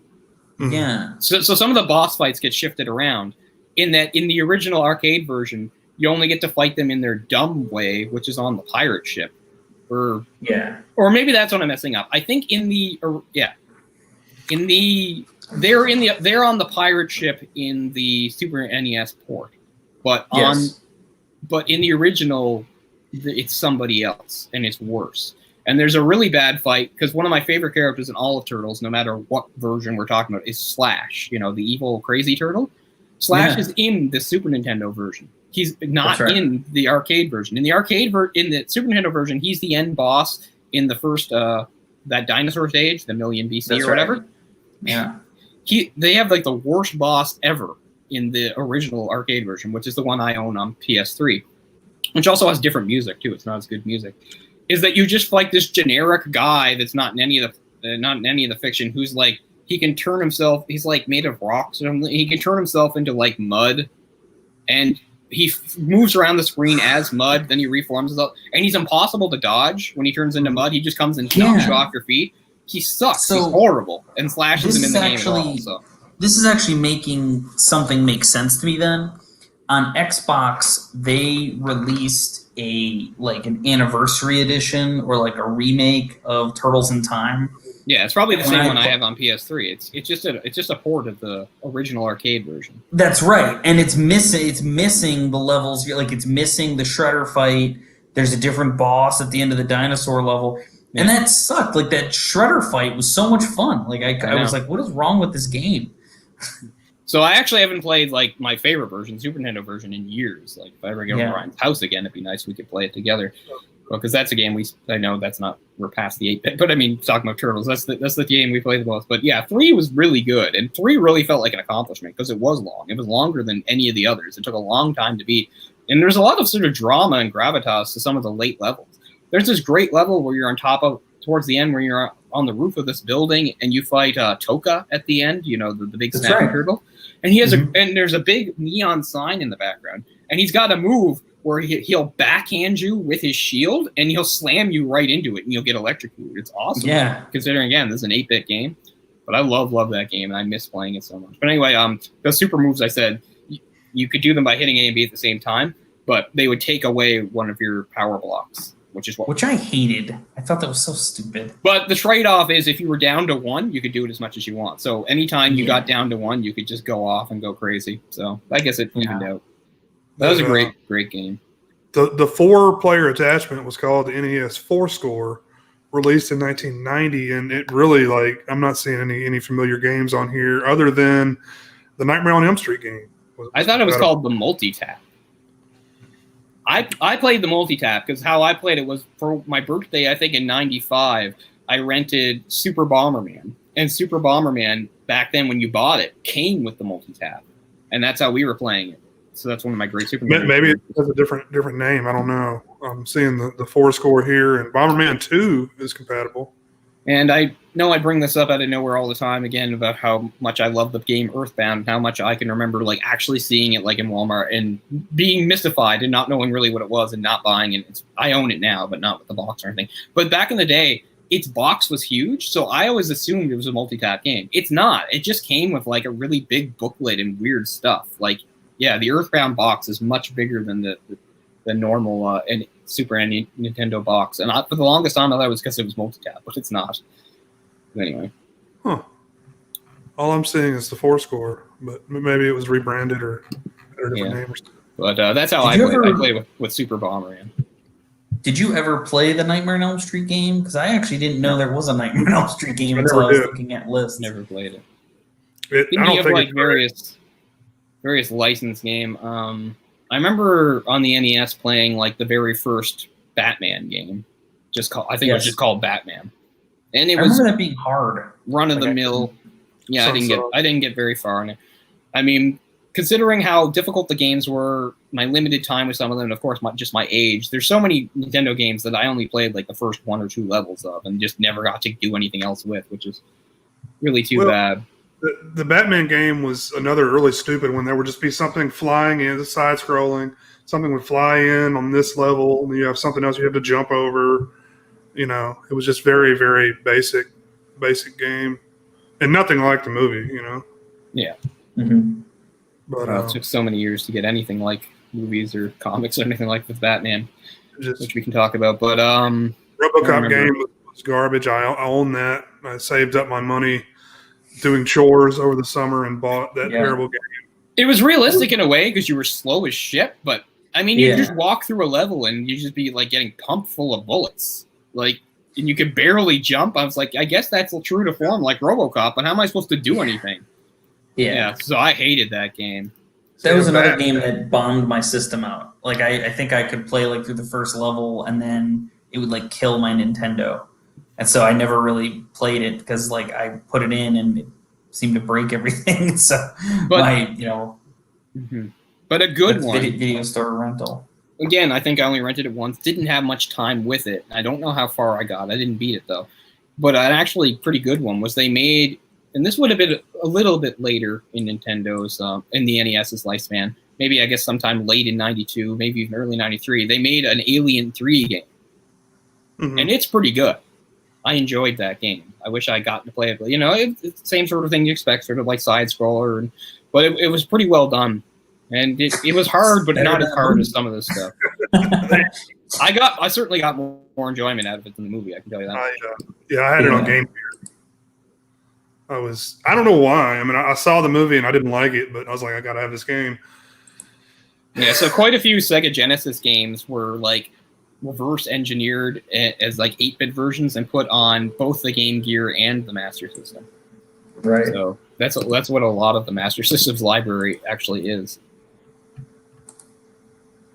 We haven't mentioned the blaster, which was, of course. Oh, of course. So that was the main. Right? That was the main peripheral most people got right after. Like Duck Hunt, yeah. What was that? You got Super Mario Brothers and you got Duck Hunt. So everybody, whether they liked Duck Hunt or not, they played it. And I had the original gray blaster. I know they eventually switched it to like bright orange, so you didn't get shot by the police. Yeah, because the gray looks so realistic, right? You could totally hold up a liquor store with that. I think people did try though. I'm almost positive you can find articles of people trying to hold up stores with the Nintendo blaster. Well, I think I'm sure people got killed, by the police or whatever. So that's true. I mean, all you had to do is like that. Just shoot you. But Hogan's Heroes is like one of the only other games I know that was compatible. I know there were a few, but I did play Hogan's Heroes. Now that's an odd game to license. I will take the 1960s sitcom about POW camp in World War II. Right. That's a great Nintendo game. Am I saying it right? Hogan's Alley. I'm sorry. Okay, that makes a lot more sense than what I was thinking. Not only is there a Hogan's Heroes game, but it's a light gun game. Like, you were blowing my mind for a second there. Yeah, there's a MASH game that's also I'm joking. Yeah, where you do surgery. But I'm not even sure of what else. And agonize over whose life to save. And make dry jokes, right? And cross-dress. I've got this gun. I've got to use it. I want to rent a game I can use this gun on. So, and it wasn't that great. It's basically just, target practice with the thing, basically. Duck Hunt is the only thing I can remember using that for. And that was really just kind of a novelty, right? I mean, Yeah. So I got a Nintendo, and the Nintendo came with 2 controllers, Super Mario Brothers, Duck Hunt, and the phaser, the blaster. Came with all that. Yeah. And it wasn't a bundle. It was just how you got the system. Yeah, that came with everything. Jeez. No one's like, man, I played Duck Hunt for like hours. No one ever says that. No. Well, because the fucking dog would piss you off after a while. You had to stop. Well, there's no way I can shoot the dog, so it's not rewarding. Yeah, everybody tries. Forget the ducks. I want to shoot this dog. I mean, people like dogs, so that tells you, if you haven't played, how annoying this dog was, mocking you. Hey, dog, you come and try this. It's not as easy as you think. Wasn't there something about, like, as a kid, I never picked up on it, but apparently the dog would, like, somehow give you, if, like, you paid attention to him, that would actually help you hit the ducks. Like, his positioning would show you where the ducks were going to appear. But I never, when I was a kid, I was just... Yeah, he's the one who flushed them out. He flushes them out. So you can sort of, if you go straight up from him, you're going to hit at least one. There was also a, man, I think of all the shows I've done, and ones that go hours and hours, and for whatever reason, I'm losing my voice on this one. But there was also, I remember, a clay shooting mode, too. Right. That's right. Which was boring as hell. Yeah, the dog at least gave it some character. Yeah. the clay shooting mode was more like a real hunting game. I'm gonna hit these flying saucers. Yes. Right, so I'm trying to think of just, again, it's too bad. Like I said, we have to do this through our own lens of experience. So there's not much we can talk about stuff prior the 8-bit era. But I'm just trying to impress like some of the graphical, not even just graphical leaps, because we talked about how, you know, you would have scrolling graphics. But another thing is certain narrative devices could finally be introduced into games that simply didn't exist before. You could have something like a chase scene. Also, what became very popular is the idea that you could beat a game and get one ending, but if you beat it a different way, you get another ending. So having like multiple endings. Or also, if you just beat a game, if you did well enough, you get a special ending. Like in Metroid, if you beat Metroid fast enough, which I never accomplished, by the way, I beat Metroid, but not fast enough, you would get to see Samus out of her suit, which is a big reveal because you have no idea that you're playing as a woman or even a human necessarily when you're playing the original. Then you get to see that Samus is in fact a human woman, which is pretty cool. So, you know, here's something that, because, and I'm not trying to blow up the concept necessarily, but, you know, 8-bit, at least a few years back, I don't know if this is still happening, but was kind of enjoying a bit of a renaissance. So like a game, and I bought it, and it's hard as hell. Like I still am playing it, but Shovel Knight. Did you ever play Shovel Knight? Like Shovel Knight's an 8-bit modern-made game. They even made Mega Man 9 and 10 in the 8-bit Mega Man style, and so there was sort of a nostalgic return to 8-bit game making. And sort of showing like how much depth you could put into that format. Like again, Shovel Knight is incredibly deep in terms of like the play style and the weapons and the story and what you can do. And it's all brand new, and the whole thing is it still feels so familiar, right? You've never heard these songs, but they sound so much like the songs you used to hear in the same way. That's true. And just the way you would fight bosses. Another great example of a more recent one, again, if you own the Switch, is a great game to get, especially and it's basically a must-have if you're a Castlevania game, is what the hell what's it called? It's something Curse of the Moon. That Shovel Knight game was really hard. I got to the end. Oh, sorry, I don't mean Bloodstained Curse of the Moon, which is a current game. Okay, I'm getting some stuff mixed up. Got Bloodstained Curse of the Moon is not 8-bit, but it's a throwback to basically, you know, stuff like it's almost like a reimagining of something like Castlevania Symphony of the Night. But no, there is an 8-bit one. What the hell is it called? Why can't I find it? I own it, but it's gonna drive me nuts. Because I own it. I could go get my Switch and look it up. But anyway, there's one it's basically, in all but name, it's almost like a reimagining of Castlevania 3, and it's got 8-bit graphics. And that and that once again you've got a character that has a whip and stuff, but there's other characters with other abilities that you play through. Anyway, it's amazing. And it's driving me nuts that I can't remember what the hell it's called. But anyway, it's like a must-have if you're a Castlevania fan and it's on the Switch, and it's a really, really great game. And it's the same thing as Shovel Knight. It evokes all that stuff. It's got 8-bit graphics, an 8-bit, you know, meaty soundtrack, but it's beautifully done, and it's just such a great throwback to all those things you remember. But also, it brings you something new, which is really great. Yeah, and it's going to drive me nuts that I can't remember what it's called. And so those are the only games I can think of, but I'd swear there were other ones that came out. Like, it wasn't just Mega Man 9 and 10 and Shovel Knight. Like, I'd swear there were a bunch of other games that came out where there was like a period a few years back where it just seemed like people remembered how fun 8-bit games could be, and there were just a bunch of developers making them, and they were making them on the cheap too. Like they were really good games, but you could get them in like the Xbox game store or the PlayStation store, and you didn't blow your budget or anything. I mean, they were like maybe 10, 15, maybe $20 at most. But I'm just, if we're talking about 8-bit, like I think it's worth talking about those games too, just in terms of like legacy, like how much gamers enjoyed them, that they would return to a quote unquote inferior way of making games to like generate new revenue. I mean, Shovel Knight like did really well. I mean, I think it's one of the games that they re-released. It was one of those things that like they re-released and like gave it like an anniversary and like Game of the Year. They gave it like one of those big wraparounds that they do to just sell it again and make it cost more money. The measure of success in the video game world. I think that's one of the things that the Xbox actually did well versus PlayStation was allowing those independent developers to come on and make games.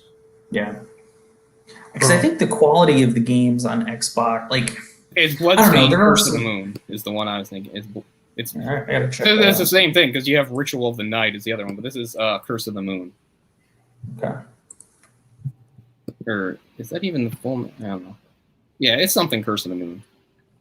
Bloodstained Curse of the Moon. Anyway, it's amazing. Sorry. And it's just so much it's basically just like playing Castlevania 3, but different and cool.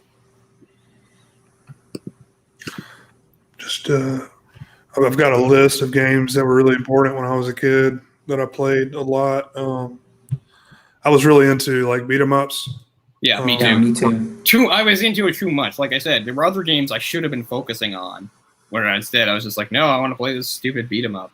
I mean, not that they weren't good, but they're so derivative and repetitive. In those days, I played them like on the arcade first. Like I was really obsessed with like Final Fight on the arcade. I remember like going to Walmart, like back before Walmart is the huge thing that it is now, and you could buy like popcorn right when you walk in. I don't know if you guys remember a Walmart like that, like before they had the grocery store with it, I sort of do. We got Walmart a little later than a lot of places, so it's hard to remember what it was like when it first came out. It's very, very different, not the huge, behemoth that it is now. Anyway, there was a Final Fight there that, my parents would go shopping and I would play Final Fight the entire time. And, of course, Streets of Rage. But the big one I was obsessed with was Bad Dudes. Bad Dudes on. Yeah, you've told me about this before. I've never played it. I eventually got it, and it was not a very good port on the NES. It wasn't very good. It wasn't a very good game, but still played it quite a bit. The other innovations, I guess, that I'm pretty sure didn't exist prior to 8-bit was the idea of not just like having secrets and secret endings and stuff, but was like secret codes and stuff. The most famous is the Konami code, which you could do, for multiple Konami games that would give you like lots of lives. Like it applied to quite a few different games. Actually, I'm going to see if I can find a list that says. What was I watching? I was watching. It might have been like an old Simpsons episode or something, or maybe it was a Futurama episode. But I saw something recently that made a joke about the Konami code. Like basically like a character, maybe it was Family Guy. I think it was like that's how the episode ended. Like they were trapped or they couldn't do something. And like I think it was like Peter Griffin like entered the Konami code and like he got them out of what they were doing. I can remember them referencing. I can remember them referencing the Konami code on that, but not. Here, let me find that. I don't want to give out misinformation. Anybody of my generation knows it's up. I mean, it's up, down, left, right, BA start. By the way, I could always, sing that out. There was one for Sonic as well. That was, something of that similar. But of course, that was on the Genesis. And there are some variations, and that's why you get confused. That's why I said up first, but it's up, down. Isn't there one that has select start at the end? Probably. But it was most notably used, I think, in Contra, but it applied to a few other things too. And it even jumped up. Yeah, there's other variations. It was in the Super NES version of Gradius 3, the original code destroys the player's ship. However, replacing left and right with L and R triggers on the SNES powers up the ship. So that's kind of cool. And apparently there's some modern versions of it. In fact, BioShock Infinite uses it. Really? That's funny. So does a Batman version Returns had it. There's Ratchet and Clank from PS2.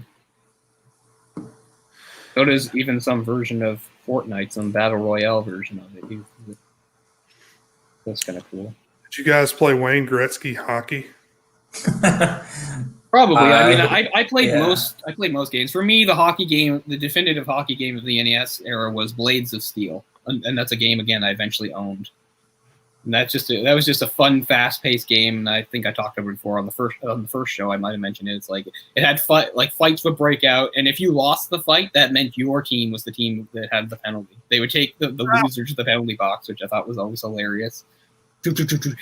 Yeah, first, like, it was cool how it did it too, because like you'd be just skating around, and then suddenly two players would collide, and then they start punching each other, and then they go fight. Then the screen would change, and it'd be a much closer up, detailed shot of the two, and then you do your fight, which is a great game. And that's how I got one of my first real gaming injuries. I was one of the first times I was with my other friend Matthew, who I'd met through hockey, and we were in his.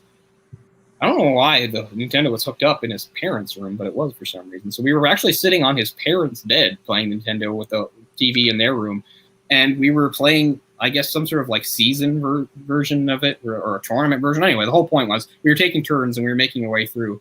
And after like we won one of the matches or something like that, he like celebrated. He went like yes, and pumping his fist in the air, he smashed his elbow into my face. And one of my front teeth, this one, is the only good tooth I have left because this is fake because it's been replaced. He broke the bottom half off and it got lodged in his arm. Oh, wow. Yeah, so we were both injured from it. And I had to play hockey that night too. And I remember I had like an emergency. My mother called, and my dentist like actually came in. It was after hours, and my dentist came in, and he couldn't fix it all then. He just filled it with some sort of like weird cement or something. Because at the time, anytime I breathed, like air was killing it. Like it just hurt so much. But yeah, so that's probably my first and most enduring thing. I think even now, or at least I remember like back when we were in our 20s, Matthew said he still had the scar from on his elbow, which is pretty funny. You're like, I'm still missing a tooth. Yeah. Yeah, like I said, because this part is fake. It's like one of the only good teeth I have left. Because it's not like real. a badge of honor to be missing teeth if you play hockey, though. Absolutely, but isn't it funny that I never lost any teeth playing hockey? Of course, when you played minor hockey, you have the full cage. I didn't play hockey on the NES.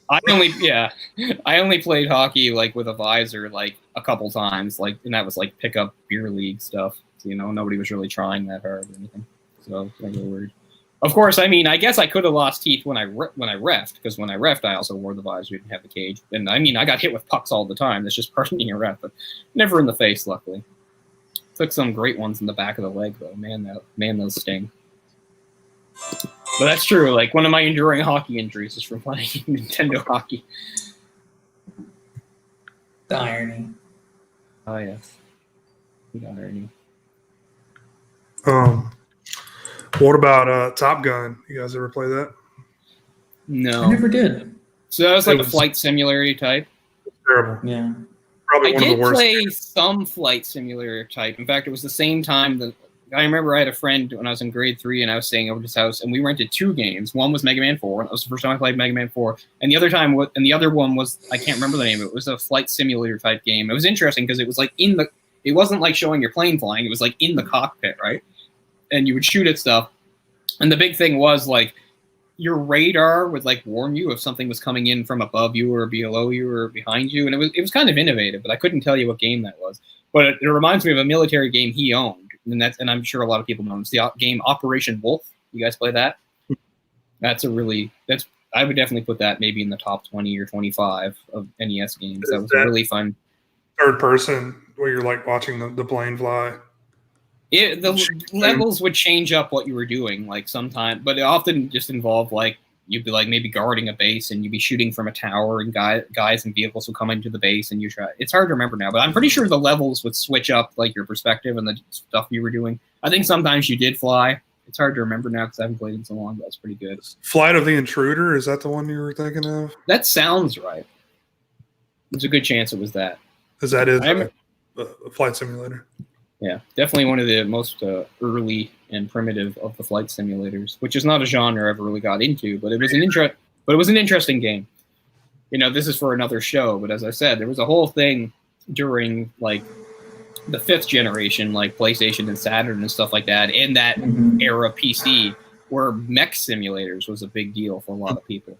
To the point that certain games were so complicated, they came with their own big, crazy arcade-style controller with 1,000,000 buttons on them. I remember that. Like, I remember looking at them thinking, that costs too much. I can't, drop a bunch of money on something like that I don't even know if I'll like. But it always interested me when I read articles about it. But anyway, that's from a different era. But I will move on and just say, if I was making a list of best 8-bit games of all time, it's a shame that one that would be like maybe even top 3 for me, I never experienced back then, and we didn't get to as North American gamers because it didn't come over. And that's Metal Gear Solid 2, Solid Snake. Because for people who know, so yes, I did play the original Metal Gear on the NES, and it's great. Again, when we're talking about like how innovative the system could be, despite how primitive it was, this is one of those games, right? Like the things you could do in that game were so different from most games. How you could hide in a truck and you could crawl and you could get in boxes, and it was all about and it was one of the only first games that was all about stealth. It wasn't just run in and kill enemies; it was try to sneak by them if you can. And had really innovative boss fights, too. So that's a game I remember when I was a kid, Ryan would rent it, and we had an older friend, Morgan, and he was really good at these games. And we used to basically watch him play. Like, I don't even remember hardly playing. If I played the game, I only played very early on. So it wasn't until I was quite a bit older that I played it myself. But anyway, really great game, and I did appreciate it back then. But still, it wasn't necessarily a priority. Like a lot of people of my generation, I didn't really start to love Metal Gear till Metal Gear Solid came out in '98, big game changer. I'm sure in a future episode we can talk about that. But anyway, but on the NES, a couple years after that game, there was a sequel released by Konami's imprint Ultra, which are the same people that did Turtles games. Both Turtles 2 and 3 were by Ultra, and quite a few games. And it was called Snake's Revenge. And it played nothing like Metal Gear, and it was much more action-oriented, and the front had like this weird picture where he looked basically like Rambo. And I didn't know this for many years. But Snake's Revenge was not made by Hideo Kojima. Hideo Kojima had nothing to do with it. In fact, he didn't even know they were fucking making it. One day he was going to work, and he was on the train, as you often are in Tokyo, and he met this guy that he used to work with, who now worked in a different part of Konami. And he asked him how Snake's Revenge was going. He's like, what are you talking about? He's like, well, they made, the sequel to your game, Metal Gear. This is Metal Gear 2, Snake's Revenge. And Kojima said, I don't know what you're talking about. And then he found out that the game existed. Anyway, it inspired him, and I don't know how politics or that worked, but it seemed like it was perfectly okay for him to make his own sequel. So he made his own real sequel, Metal Gear 2, Solid Snake, which was released, never got an NES port. And if it would have pushed the system to its limits. It was still technically an NES game, but it would have been really difficult to port anyway. And like most people, I did not play this game until sometime in the mid-2000s when Metal Gear Solid 3 Subsistence came out. Because on Subsistence, you could finally play the original and that game. And I played it, and I was blown away. Like, what an incredible game. And I mean, I realize now that like if you play Metal Gear Solid, a lot of stuff from Solid is directly just lifted completely and put in this game. But I know why. It's because he realized that a lot of people never played the first one in the first place, so he wanted them to see it. Like the whole thing of having to like meet a contact in like the bathroom that's in there. The idea of you're about to go into a place and suddenly a mysterious person calls you and tells you, watch out, there's landmines there, use a land detector. That's in that game. There's a whole bunch of stuff that is just lifted part and parcel and just stuck in Solid. But I understand why. Because nobody got to play this game. But man, is it ever a good game. And I mean, I can't remember what my brain used to do because I remember playing Metal Gear Solid, and in Metal Gear Solid, they would reference the events of the second one, which happened in Zanzibar Land, about how like that was where he had to kill Big Boss for real, found out Big Boss was his father, and also Gray Fox, turned on him, and he and Gray Fox had a fight to the death and all this stuff. And I acted like I remembered that, but I didn't. And I acted like it must have been in Snake's Revenge. But it wasn't. It was in this game I'd never actually played. But anyway, I have to recommend it to anybody. If you own Subsistence or some sort of like version of it, like if you have the Metal Gear Solid HD collection, that will have the Subsistence version of 3. If you haven't played it, fucking play it. Because yeah, if I was going to go like best 8-bit games ever, I'd be like Mario 3, then this, and then, I don't know, Mega Man 2 or something. It's such a great game, and it's so well done. And like, to think a game from that long ago, it came out in 1990, would be so sophisticated, not just in its gameplay, but in its story mode. Because it, just like in the other, like a lot of the stories revealed through like transmissions between Snake and, the various people that call him on the radio. And it's so deep. You're like, this is 1990? This is incredible. So I just had to talk about that it's unfortunate that one of the best 8-bit games ever, like, was missed out on by a ton of people. Like, you could port it over, but not for the NES, of course. But you could import it, but even then, it would cost probably an arm and a leg. I'm trying to remember the system it was on. I'm just gonna look that up for a second.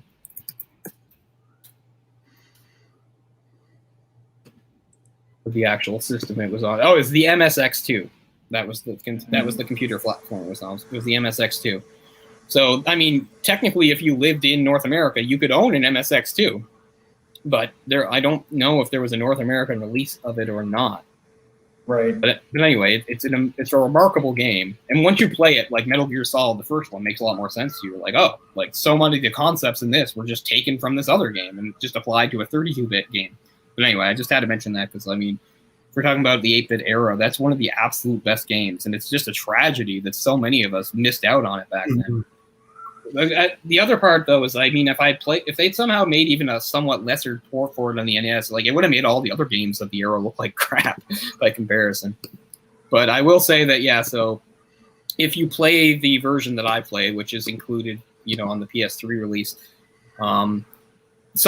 there's a few things that are slightly enhanced from the original version, like the way the people look in the little squares when you do talk on the radio transitions, like that's been updated a little bit to look a little cleaner, and a few little other things like that, a few other little touches. But anyway, just an incredible game, and it's such an important game in the Metal Gear Solid series too, especially story-wise. So much stuff like springs from what happened in that game. So yeah, I mean, can't remember what year it was that I first played Subsistence, maybe 2005 or 2006 or something, and I was just blown away. I was like, I can't believe I never got to play this incredible game.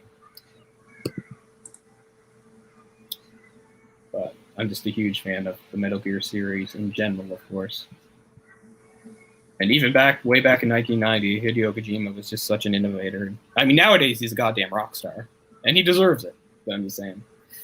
I mean, I even just think that the way he's able to use, like you say, like a more primitive system and get more sophisticated gaming elements out of it.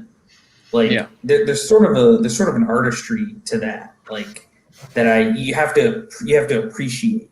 Right, it's the same thing as like when we talk on other shows, how you have like a movie that has like a really low budget, but like they figure out ways around it to still tell the story in a cool way or make some effect in a cool way. It's the same idea here. You got limited hardware, but you sort of work around it. You figure out the best way to employ it to make things work. So that is something you can really respect about some of these 8-bit games. Is just how primitive they are, especially by today's standards, and yet how they could still deliver a really great experience. Right.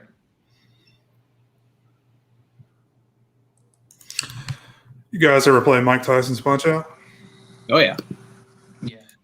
I also played the weird non-licensed one that couldn't get him, that was just Punch-Out. No, they actually changed the name after the rape conviction. Oh, okay. Yeah. Yeah, I guess I understand that. Yeah, and they actually did a sequel to it. It wasn't any good. I didn't play it. It may have come out on the Super Nintendo, but I had a lot of fun with that game, and that also lets me segue into. Did you guys ever watch? I'm sure you did the Captain N and the Game Masters, because I watched that. Super Mario Brothers Super Show. Yeah, yes. that was part of the same thing. Mayhem, what a bizarre show. Captain N was actually my favorite part of the show. I didn't like the live action Mario. With the live action was the best part in a way because it was so stupid. Like, when you really think about it, like, what kind of lives are these guys living? Like, they're poor as hell is one of the things. It's like two plumber brothers and they're super poor, and yet they had like weird guest stars. They had like Nicole Eggert. Nicole Eggert was on like the first episode of it. Yeah, that's hilarious. Charles like at one point, like Dracula visits for some reason. It's like some lame Bela Lugosi ripoff of Dracula, and it made no sense. I guess the guy who played Mario was a professional wrestler, Captain Lou Albano. Like I wouldn't have known him outside of that, but sure. The behind the scenes on that show, man, that would be a great documentary. They must have all been completely drunk, I would assume. Like the script is such garbage, and the show itself, the animated show, is garbage with like the worst. All it was pasta puns. The guy Toad's voice is one of the worst voices I've ever heard in all of animation, which is saying something.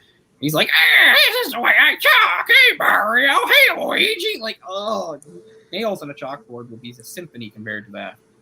It just kind of drove me nuts that it was like an anthology show. Like they weren't really in like the world of the game. They would just kind of like, like one week it was like a James Bond ripoff, and the next week it was just half-assed as a show gets. Yeah. All the jokes were like pasta puns, and and the rest were like you said, it was just rip-offs of popular stuff. Oh, this is James Bond stuff, or this will be like a fantasy thing, or just no actual anime. When you think how cool like the world is, and they do nothing with it. I love the cartoon. That's really what I tuned in for, and I didn't like the cartoon either. I had bad taste, but that tells you how big Nintendo was. Like this is a gaming system that has a cartoon, a television show. It has a television show. It has a cereal. I like how the cereal was called like also a system. It was like the breakfast system. It was like the Nintendo breakfast system. That's so man. I only got it times, but it was the two sides, two different types of cereal. One was the Mario, one was the Zelda. Yeah. And I remember, and just certain foods we bought. I remember chips and stuff would come with things where you could enter into like Nintendo giveaways and prize packs and stuff. Remember that commercial be like Nintendo. Nintendo was king.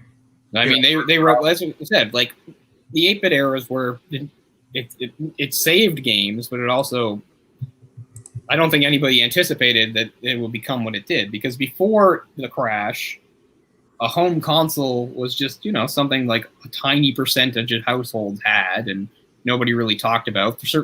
There actually were commercials every once in a while. It's funny. You can look up commercials. You can even find a really funny commercial for some Atari stuff that has like fucking William Shatner in it, which is pretty funny. But I mean, still, it was just this little tiny niche thing, and then Nintendo came, and I mean, it took a couple of years, but by like 1989, 1990, it's a big deal. And like any kid of my generation, I would have been 6 or 7. You got Nintendo, or you don't know. I hope I'm getting one soon. It's all about that. And like, the odd person did know Sega, and Sega started to really come on with the popularity of the Genesis, and we'll talk about that in future shows, the whole 16-bit war, the rivalry. But before this, at this point, Nintendo was king, as Jay said. It was over before it started for Sega. I mean, at least in North America. Yeah. Because, they dominated so hard in that first, the third generation. Yeah, this is the third generation. And then, the writing was almost on the wall by the end of the Mega Drive, the Genesis. Yeah, and we'll have to talk about it. What really saved it was the killer app that was Sonic, which is funny because I've never really cared about Sonic games they've made. Really, they're not. They go against my nature. My nature is not to blaze through things, and that's what Sonic is. Like, I want to pay attention. I want to get everything. I don't want to zip around. But anyway, we'll talk about that in a future show. But really, that's what turned everything around for Sega. Was Yuji Naka and what will become Team Sonic, creating finally something to counter Mario. Something weird, just as weird in its own way. Like we got Italian plumbers eating mushrooms and stuff. We've got a supersonic space hedgehog that fights a robot man. Fight weird with weirder. But I guess we can come up to some closing remarks on the 8-bit era, which, as we said, as far as it's probably still, you would have to say, is the most important generation, the third generation. The first 2 generations barely made a scratch. The third is what got everything going and really made, home consoles and playing video games at home a thing that people do, and not just like, again, a tiny segment of the population. I mean, the 8-bit, really, I would say it was probably the 6th generation where it became almost the standard. When the PS2, I can't remember the statistics, but it was something like, this percentage of like North American households has a PS2, And it just shows how things have grown. But I'd say it really started with the third generation, and that's almost single-handedly due to the NES. Mm-hmm. Totally. I think it's funny in that they called themselves, and again, they were trying to avoid computer, and they were trying to come up with the name, but like Nintendo Entertainment System, like it just played video games, right? Whereas the game systems now truly are entertainment systems. Like, you can watch TV on them, you can download movies, you stream. You can stream. Xbox One for all. It's funny because like they basically pulled all this out over time, like in updates, but it was a really innovative system in a lot of the stuff they did. So like, but truly, it was an entertainment system. But again, I just find that amusing that was the name of it for Nintendo when it really wasn't. And on future shows, we can talk about the road that led there because it's very interesting. Because you get to as early as the mid '90s, you had people in the business saying this has to be the future. We have to make it so like playing games is the main part, but it's going to do other things. And you have things like, I'm sure Jay remembers the Sega Channel, for instance. We can talk about short-lived but innovative for its time. Yeah. And the other thing I was saying about, of course, about how you had the basic narrative devices evolving over time in the later 8-bit, how you would tell more of a story. And you remember, of course, in the earlier 8-bit, the story, you want story in your game? Well, it's not in the game. It's in the booklet. So if you didn't read the booklet, you don't know what's going on. And again, this is just like what we said before about like how you bought an NES. Well, you got the whole thing. You got the controllers. You got the game. You got the blaster.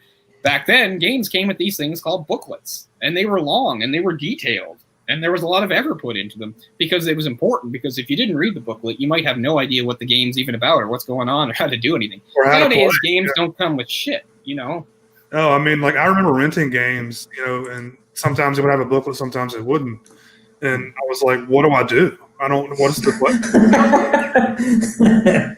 What's happening here? One of the most infamous examples, and again, this is not something I experienced because I did not play this back then.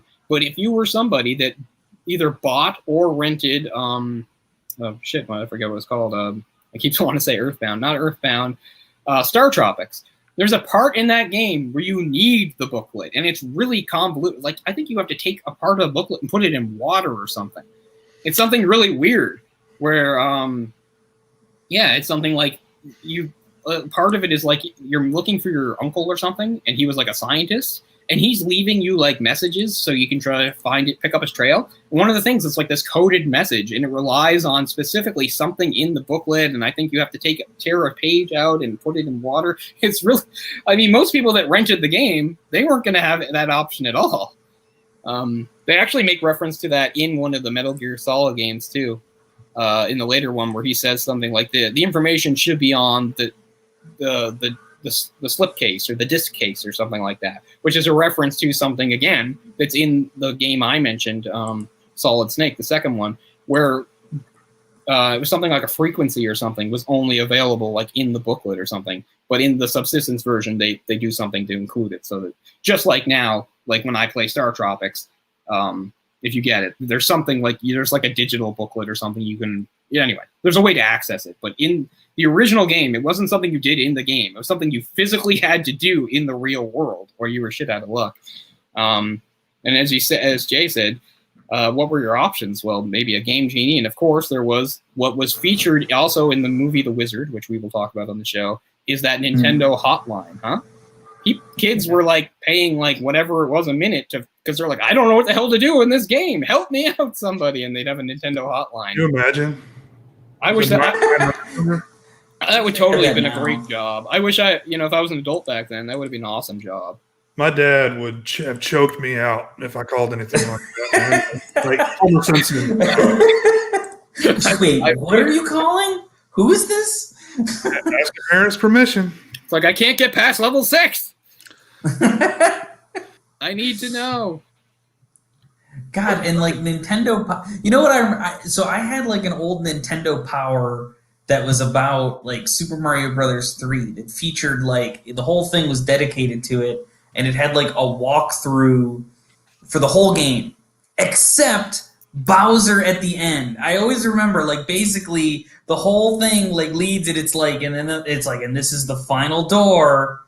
Good luck. Good luck. It does not tell you what happens when you go through the door. I remember freaking out about that. I actually have. It's funny because it will be considered, like a what are they called? Like a game guide or whatever. Game guides been around for a long time. But I have a game guide for Super Mario 3 that in no way physically resembles a game guide. It's pink and it looks like a paperback novel and it reads like a paperback novel. And yet it takes you step by step. Yeah, it's prose.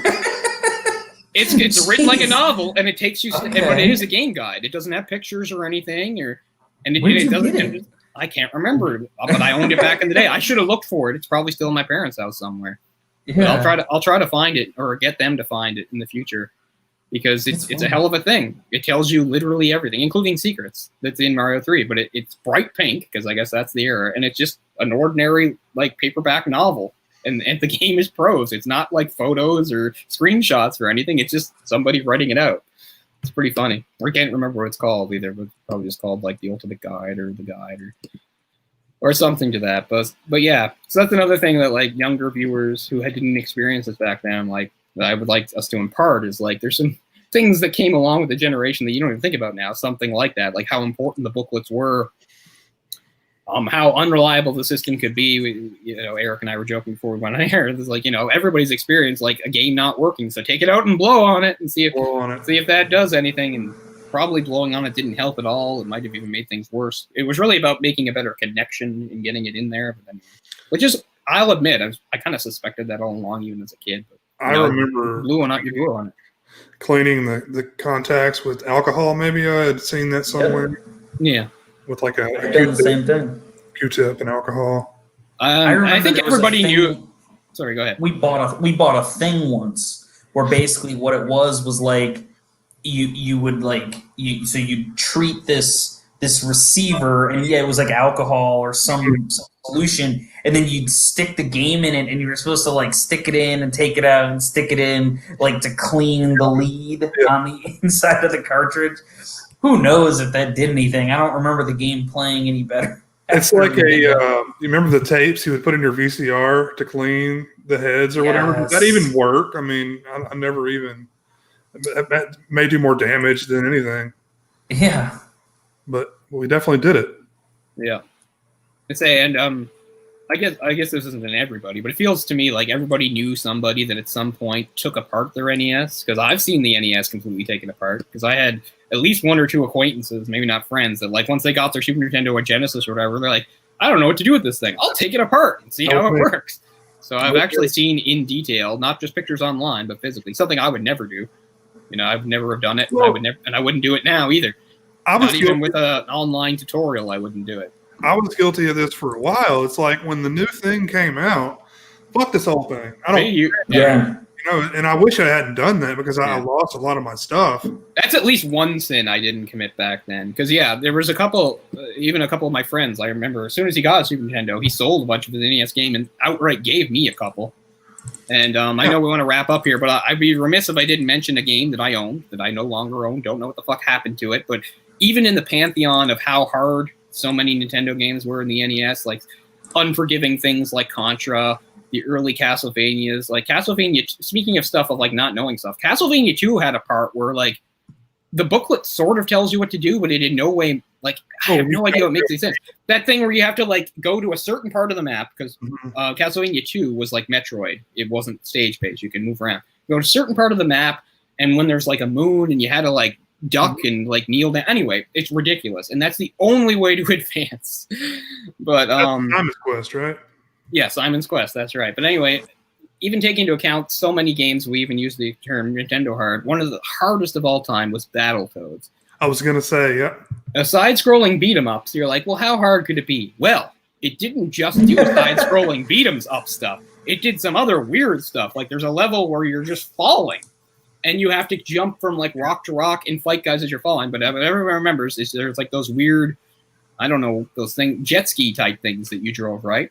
And the levels were designed such that if you were the best video game player on the planet and you had heightened reflexes of Spider-Man, you still couldn't get through the first that level parts of it without dying at least once, because there was just no way to prepare for certain stuff. You had to know what was coming. You had to die first to know what was coming. The stuff came so fast at you. Oh my God. Like, anybody who wants to know, go ahead, look it up on YouTube. I'm sure you can find out and just see how unfair it was. That was above my pay grade, man. I was not that good. No, I never beat that game, but I got very far. I did beat that level. I got really far. They made a really good Super Battletoads too on the Super Nintendo. But anyway, that's one of the games I most regret, like, misplacing or losing, because it was a good game, even though it made me so angry. I wonder if this was so. Do you remember in Batman Arkham Asylum? There's like a part in the game where I think it's when you're getting twisted around by Scarecrow's gas, and like you switch places with Joker, and you're like the one who's strapped down being rolled into the asylum. There's like a part where the Joker's like aiming a gun at you, and he shoots you, and the game behaves as though like it does when you die, and it even provides a tooltip. Use the middle stick to dodge. There is no middle stick, but it's one of those things. Again, I realize that it's not.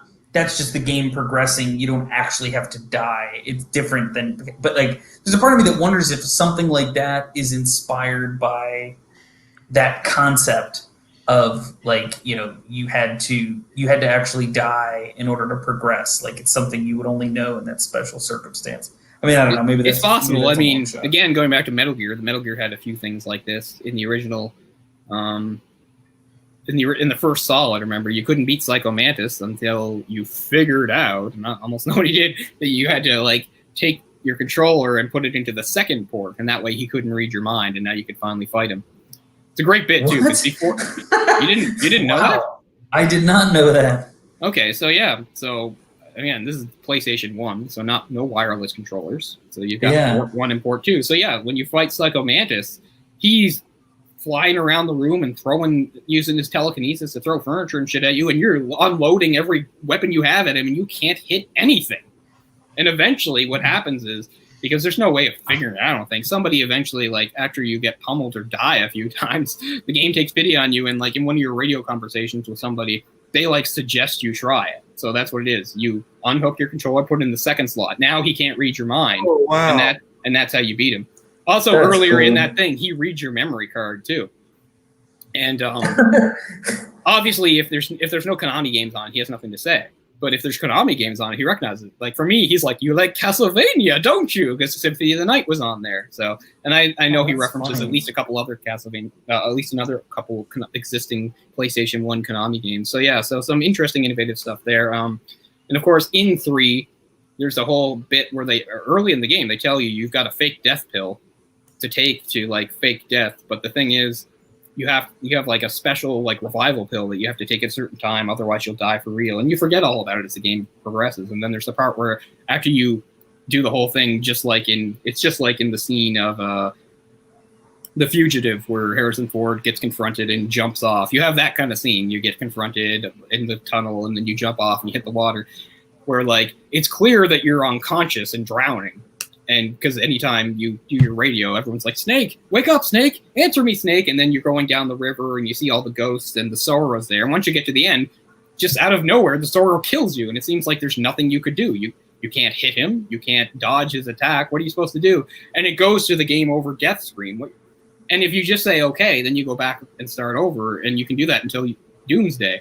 What you have to do is, once you're on that death screen, don't hit okay. Hold in L2 that goes to your items and select the revival pill, and that'll wake you up and you'll be alive. So,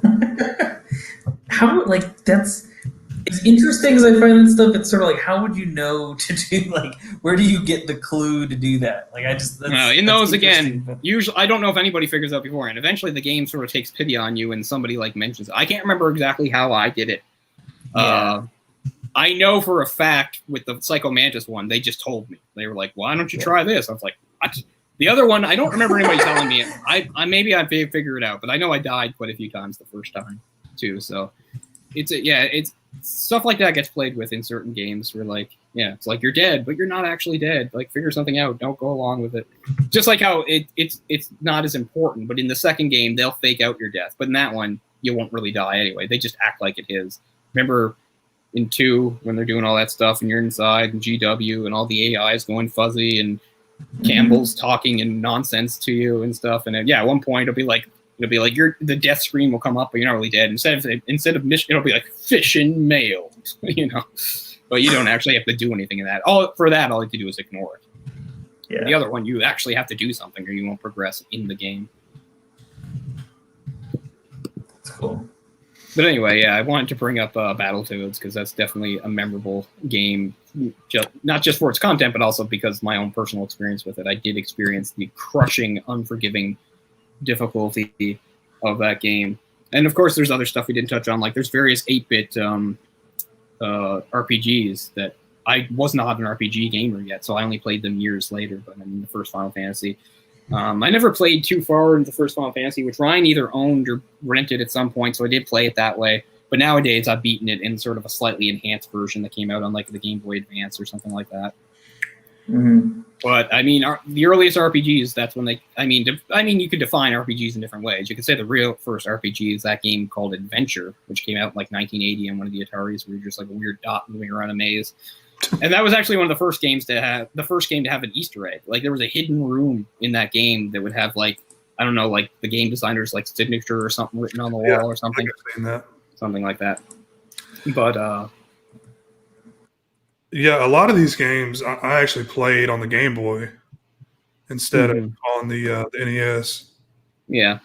I mean, the Game Boy isn't technically part of the third generation. It's its own thing, but we will talk about it eventually, too. Well, I imagine it's less than 8-bit, right? Yeah, and I mean, it doesn't have color. It goes back to the monochrome. I mean, it came out after the Nintendo, but I mean, it's portable, so it's a different sort of technology. Yeah. So we'll probably do a show just for featuring either that era or that time frame or, you know, just handhelds in general.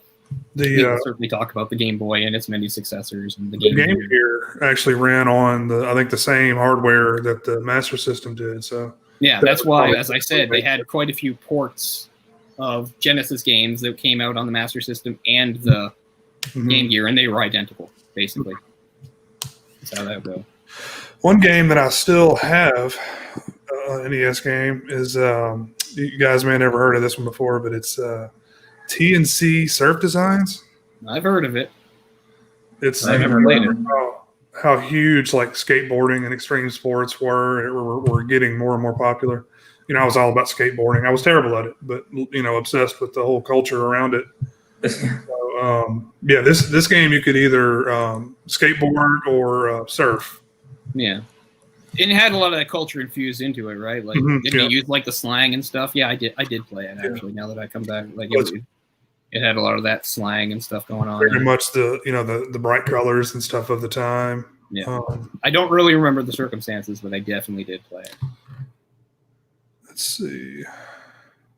Apparently, it's an actual place. I'm trying to find the game. Like it's like an actual like surf team or whatever. I also think there was one just called Surf City, maybe. Yeah. Which is based on, I know that's also a Beach Boys song, but no, I'm pretty sure there was one just called like Surf City. There were a few. There was like Skate or Die, I think, was one. Skate or Die is the one I played the most. I played a lot of Skate or Die. I think I had a friend that owned it, because I never owned it, but I had a friend that owned it. We played a lot of Skate or Die, which was fun. And then there were a bunch of like ninja type games. Like I think Kung Fu may have been the one that I played the most. What's weird, Kung Fu was one of the games included on 31-in-1, so I played it that way. But I actually don't have it here, but I bought it somewhere. I own the cartridge for Kung Fu. That was an early game, I believe. Which, yeah, that's really old. That's like 85. That's like before even the Nintendo got released over here. Yeah. It's one of the most primitive and oldest fighting games. But if you want the oldest, it's also on 31-in-1. It's called Karakata or something like that. It's so hard. Like for the longest time, I had to, like the first time you play it, like again, there's no booklet. It's in Japanese and stuff. So it's weird because it's like you start on the beach, and what's weird is the game will switch between like whenever you have an opponent, like and make it sort of cinematic. Like you're on the beach and you're running. But suddenly it'll cut to this other guy, and he'll like bow to the bad guy, and he has a mask on, and he'll point. It's like, okay, go kill him. It's like, okay, this guy's coming for me. And then it'll cut between you running and him running until finally the two screens meet and you meet. So the longest time I would come up to this guy, I would press buttons and nothing would happen, and he would kick me and I would die in one hit. What happens is, it doesn't matter how much you hit A or B or whatever. I had to hit down or something, because you can't throw a punch or kick until you get into a fighting stance. Then you can move and punch and kick. But I didn't know that. It took me forever to figure that out.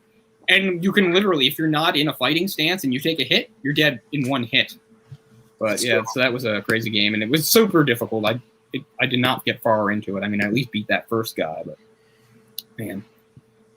And of course, just to throw some stuff out there before we finish, another game that I play a lot of and I really enjoy, and that I never owned, but I had for maybe even a year or two because I borrowed it from somebody or they left it and forgot, was another really cool beat 'em up, River City Ransom, which is a super fun game with really fun translation. And really, it's a really fun game to play two-player. I'd argue it's a better two-player game than at least the early Double Dragons.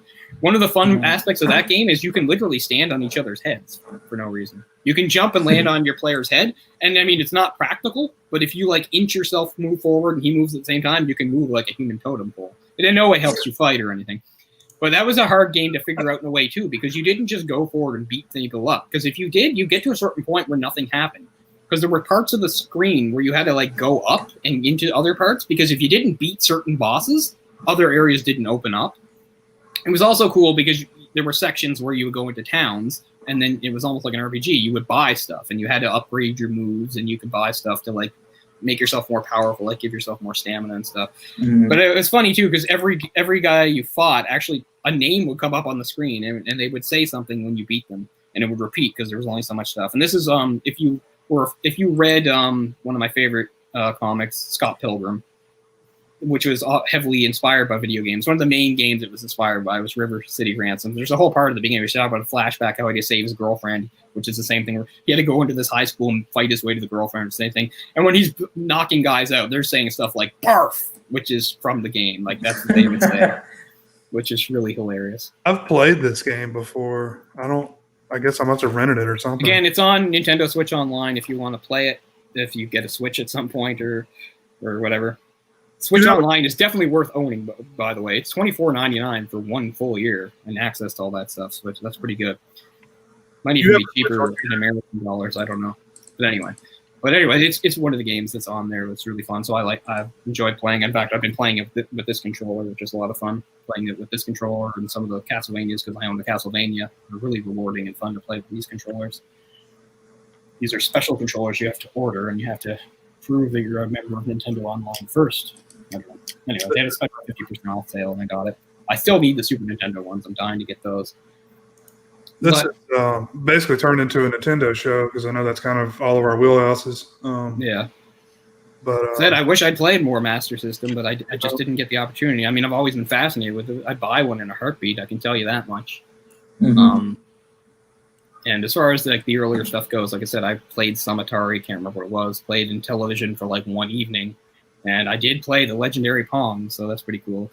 I tried to talk about the stuff I played in arcade. Again, it was mostly beat-em-up stuff.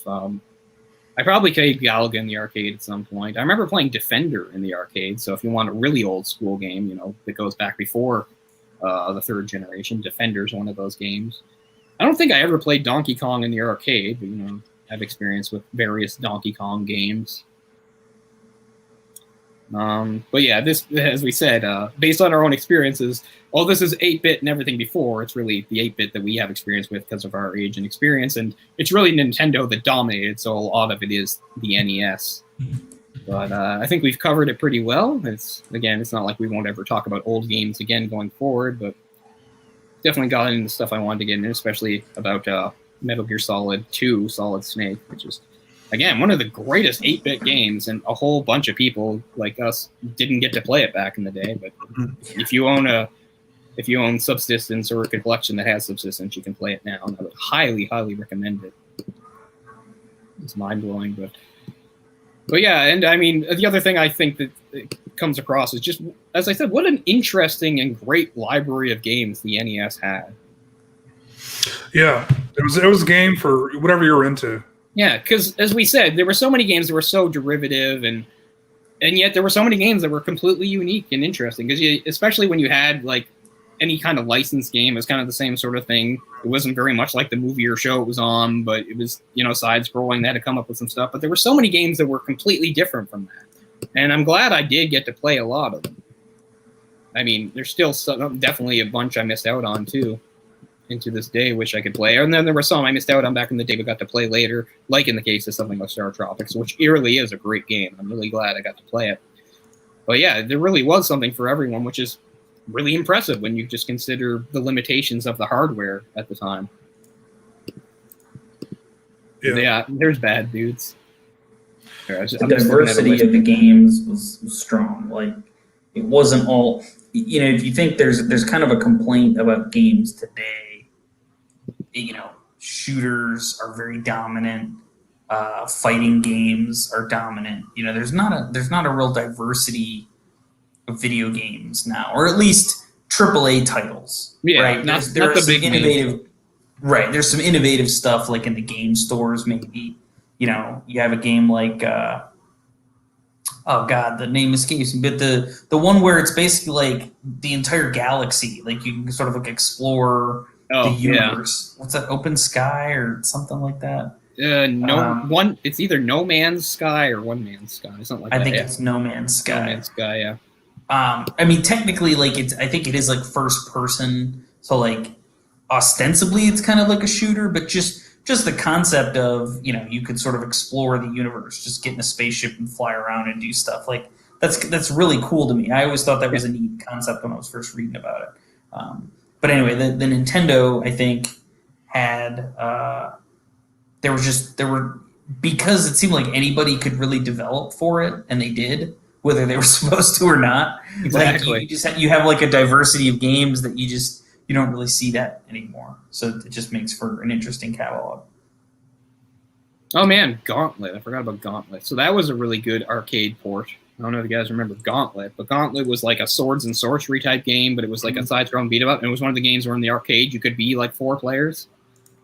I don't know if they had a multi-tap thing for that for the NES or what, but I seem to remember playing... I think I played a multi-tap version of Gauntlet on the Super Nintendo, but I played the original Gauntlet too, which was a lot of fun. Yeah, you'd be, like a barbarian or a dwarf or, I think, an elf, and you went through fighting guys. Sounds familiar. Really memorable box art on that. Back in those days of, what do you call it? It was like sword and sorcery type movies. Yeah. Mm-hmm.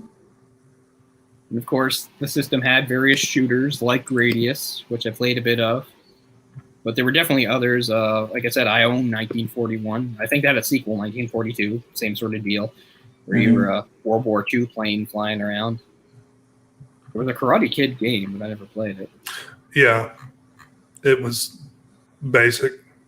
It's worth pointing out that the second Legend of Zelda was also for the NES, Link's Adventure, and it completely flipped everything around because the first one was a top-down explorer. The second one was side-scrolling. I own that too, even though I'm not really a fan. I got it. I didn't get it back in the day. I owned it later. I own the gold cartridge, so that's kind of cool. But I really don't like the game at all. I have to say, I've never been a Zelda person anyway, but I mean, I really appreciate the Zelda games. I don't really appreciate Link's Adventure. I just find it annoying. But anyway, it definitely has fans. Was it the first Zelda or the second one that had you could put like a 9-volt battery in the or you could put a battery in there and you could actually save your game? It was one of those. Oh wow! On the NES, it was like kind of like the first game ever you could save. Yeah, because I mean back then it was battery backup, but it was so limited that most of the time you had to either beat it all in one go, or sometimes they'd have like that password option, right? Like write down a password and that's how you get it back. I didn't even know that was an option, Jay. Yeah, if so, that's interesting. Trying to find what I'm talking about. Pretty sure it was on the original NES.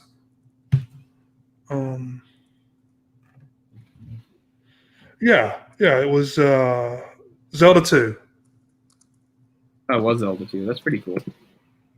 I didn't have it, but I had a friend that had it, and it was a gold cartridge also, but it was kind of like a matte finish instead of the shiny finish on the first one. Yeah, I can't remember. I thought mine was pretty shiny. I can't remember. It took an odd, almost like a watch battery. Yeah. Wow. I did not know about that until just this moment. That's cool. Yeah, I don't even know if I've even played that game, but I was aware of it. I think one of my friends may have had it. Yeah, and of course the NES has been re-released as the NES Classic Edition, which people have their own opinions on those. I know Ryan has it and a couple others. I'm not a fan of them. I always call them fake systems. I don't like systems that are, little tiny versions, and I don't believe in having pre-programmed games built in. I'm not into that. I don't judge anybody if you're into that. That's cool. I guess it's a nice way to play those games and experience them, but my main thing is that it's just an emulator. All you have is an emulator. Yeah, it's just a glorified emulator that costs you more because it has the official Nintendo name on it. And I mean, you can get those. There's you can even around my little Shoppers Drug Mart here. You can get the Sega Genesis one. And it always looks kind of interesting. I'm like, no, I'm not. But I'm not a fan of those. Do you guys remember the Nintendo watches? Like they were made by Tiger. Yeah. They put out a few. I had the Zelda one. That very, very basic.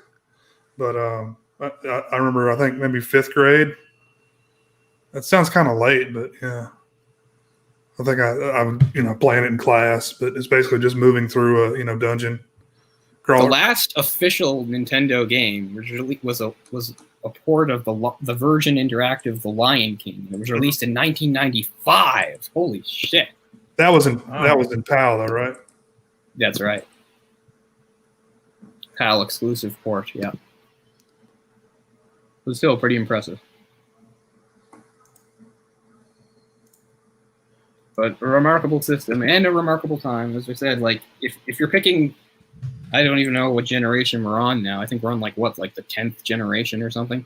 But I would have to say, I'll look it up to be sure as we do generations. But I would say, as far as just importance to the industry going forward, the third is the most important because the first two were just sort of little exploratory, almost experiments, and the third is what really solidified like home gaming as a thing. And it became a phenomenon in the years after. And that's almost, again, single-handedly due to the NES, which is just an incredible system with an incredible library and really great history that I'm sure we'll touch on again. But I think we can finish here because we didn't want this to be too long. So that will do for now. So this was the early years, 8-bit and everything that came before. So thanks a lot for watching, and we'll figure out what we do next time. We're not going in any sort of order, so it doesn't mean next show is 16-bit. It could be anything. I just thought this would be a good sort of starting point for the official first episode, but it's up in the air for now what the next episode could be. It might not even necessarily an era. As we said, we're trying to make the format of the show like be kind of really fluid, so it can be almost anything. So there's all sorts of different topics to discuss, and there's stuff that we might individually upload to the channel too, such as showing off collections and things like that. We hope to get to that as we move forward. So thanks so much for watching, and we'll see you all next time. Hopefully that's fairly soon. Thanks, guys. See? I can wear the shirt, and it's true. Yeah. Oh, the posers that wear it. No, safe states are for losers. They're a crutch. I'll go with that. They're a crutch. All right, peace out, guys. Thanks. We'll see you next time on The Final Dungeon. Bye-bye.